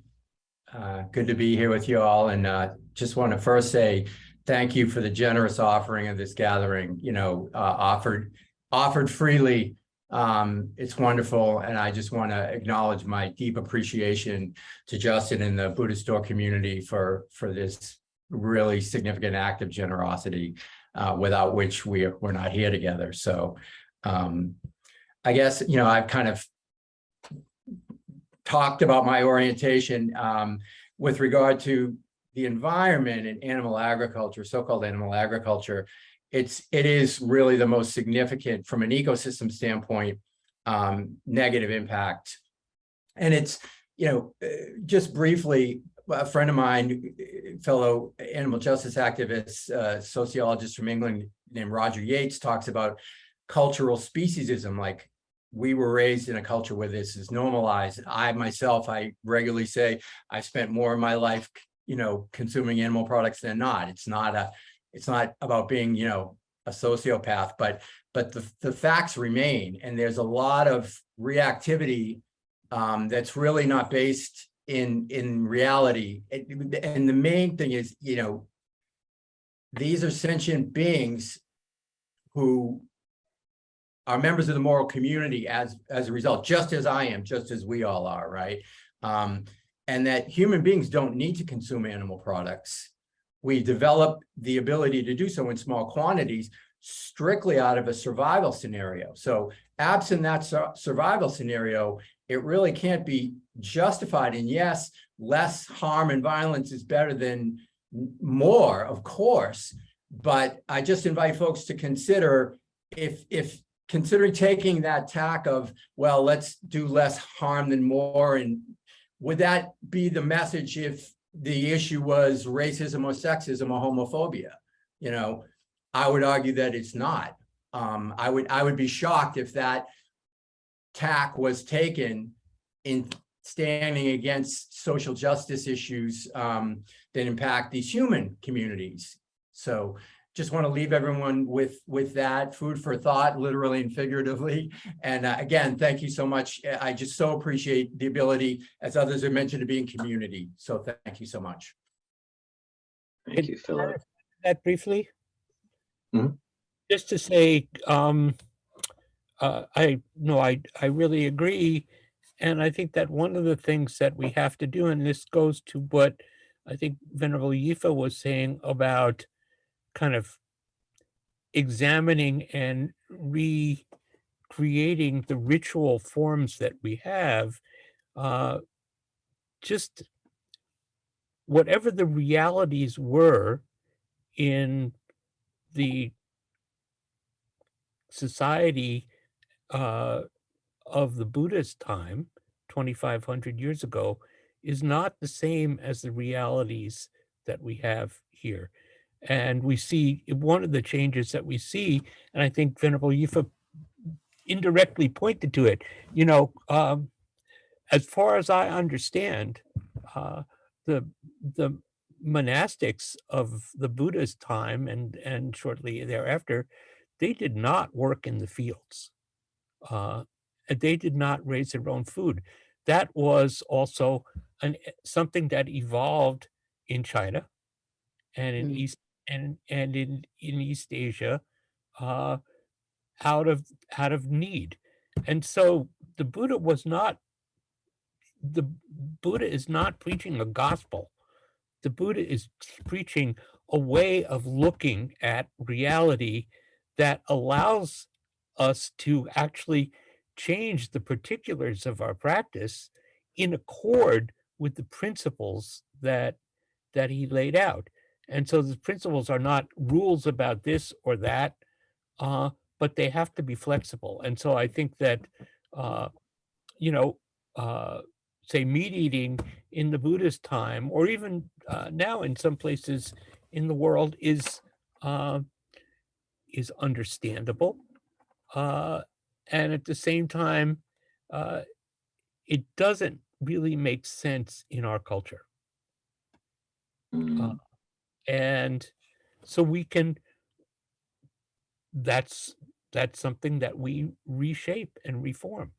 So let's not attach to something because it was done 1,000 years ago, 1,500 years ago, 2,500 years ago. Thank you. We have a question I want to add in. This is from Stephanie, and she asks, how would any of today's presenters recommend reconciling the strong emotions that come from the current climate crisis and approaching the crisis with the Dharma mindset of impermanence? If you wave at me digitally or visibly, I'll be able to unmute you. I don't want to have too many people unmuted at once. So I'm going to go to Alex here. Next. There you go. So that's a wonderful question. And it's a wonderful question because even as we work and advocate for these things, the protection of the environment, for example, environmental degradation continues. And it's tough because one, how do we continue this work even as we are winning and losing at the same time? And also, how do we keep ourselves from falling into despair around what's happening and how it's happening? And I often go back to the story of Dharmakara. And Dharmakara was a Buddhist monk who was so taken aback and so traumatized by the defiled nature of the world and the suffering he saw there that he engaged in countless kalpas of spiritual practice until he realized Buddhahood and gained miracle powers, becoming Amida Buddha, the Buddha of infinite light. And then he used those miracle powers to create a pure land, the land of ultimate bliss. And in Jodo Shinshu, we are taught, and I'm very, very much simplifying the teaching, but a very simple understanding is that if we place our faith in Amida, if we chant Nimbutsu, Namu Amida Butsu, then after death, we are reborn in his pure land, which is the land of ultimate bliss and the ideal place to realize enlightenment. So we can practice our Dharma without all the distractions that we have in this world.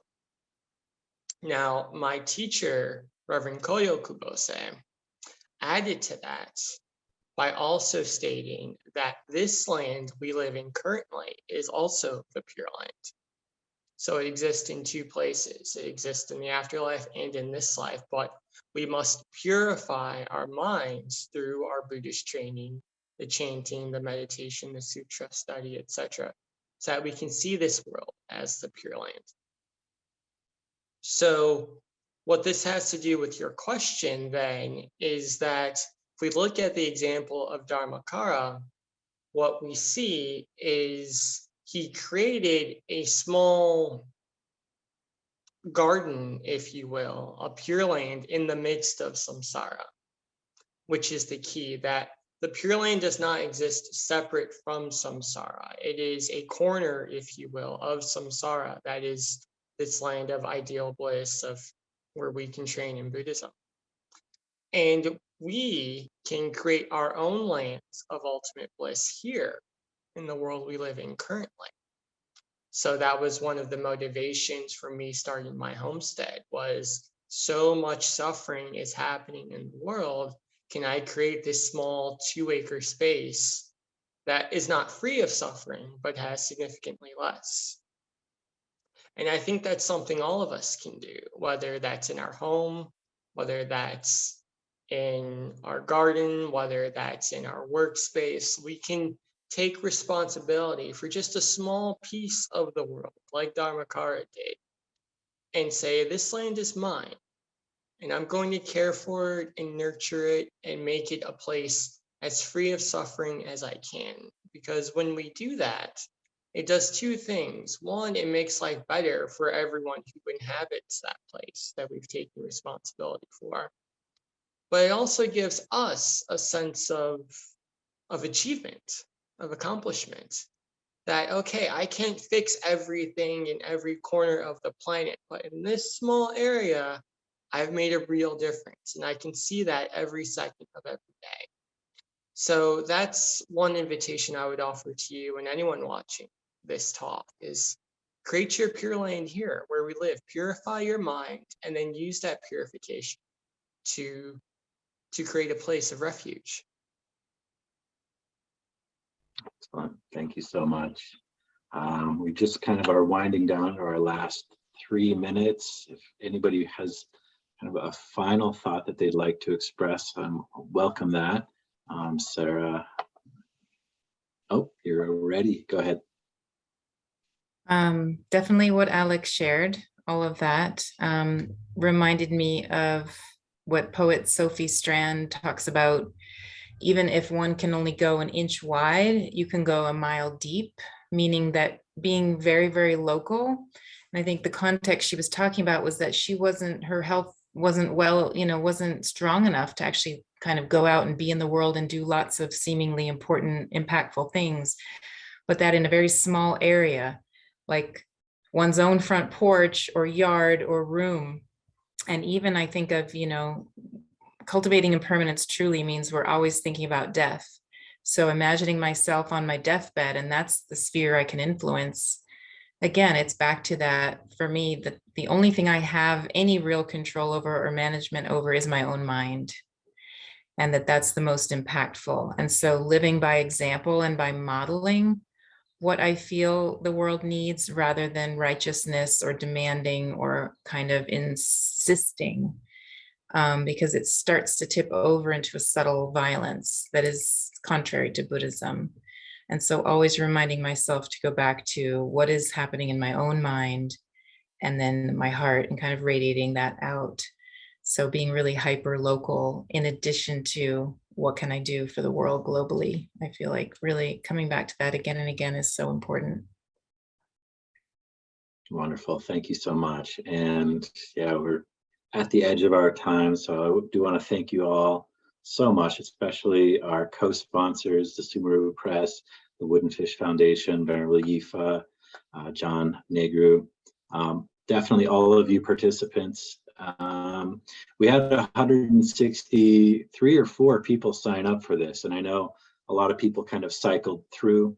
So hopefully this message is rippling out. We will put these videos of each day's conference up on our YouTube channel, hopefully within a week. That shouldn't be too difficult. And I hope we can think about ways of continuing this conversation. There's so many rich ideas in terms of action and concrete things that we've talked about and hopefully we'll be doing. And I hope we can come back around and talk about those successes. I think a lot of the inspiration has come up out of successes people have. We didn't even get to talk about Hosan, your Buddhist group person who's liaising with Berkeley City.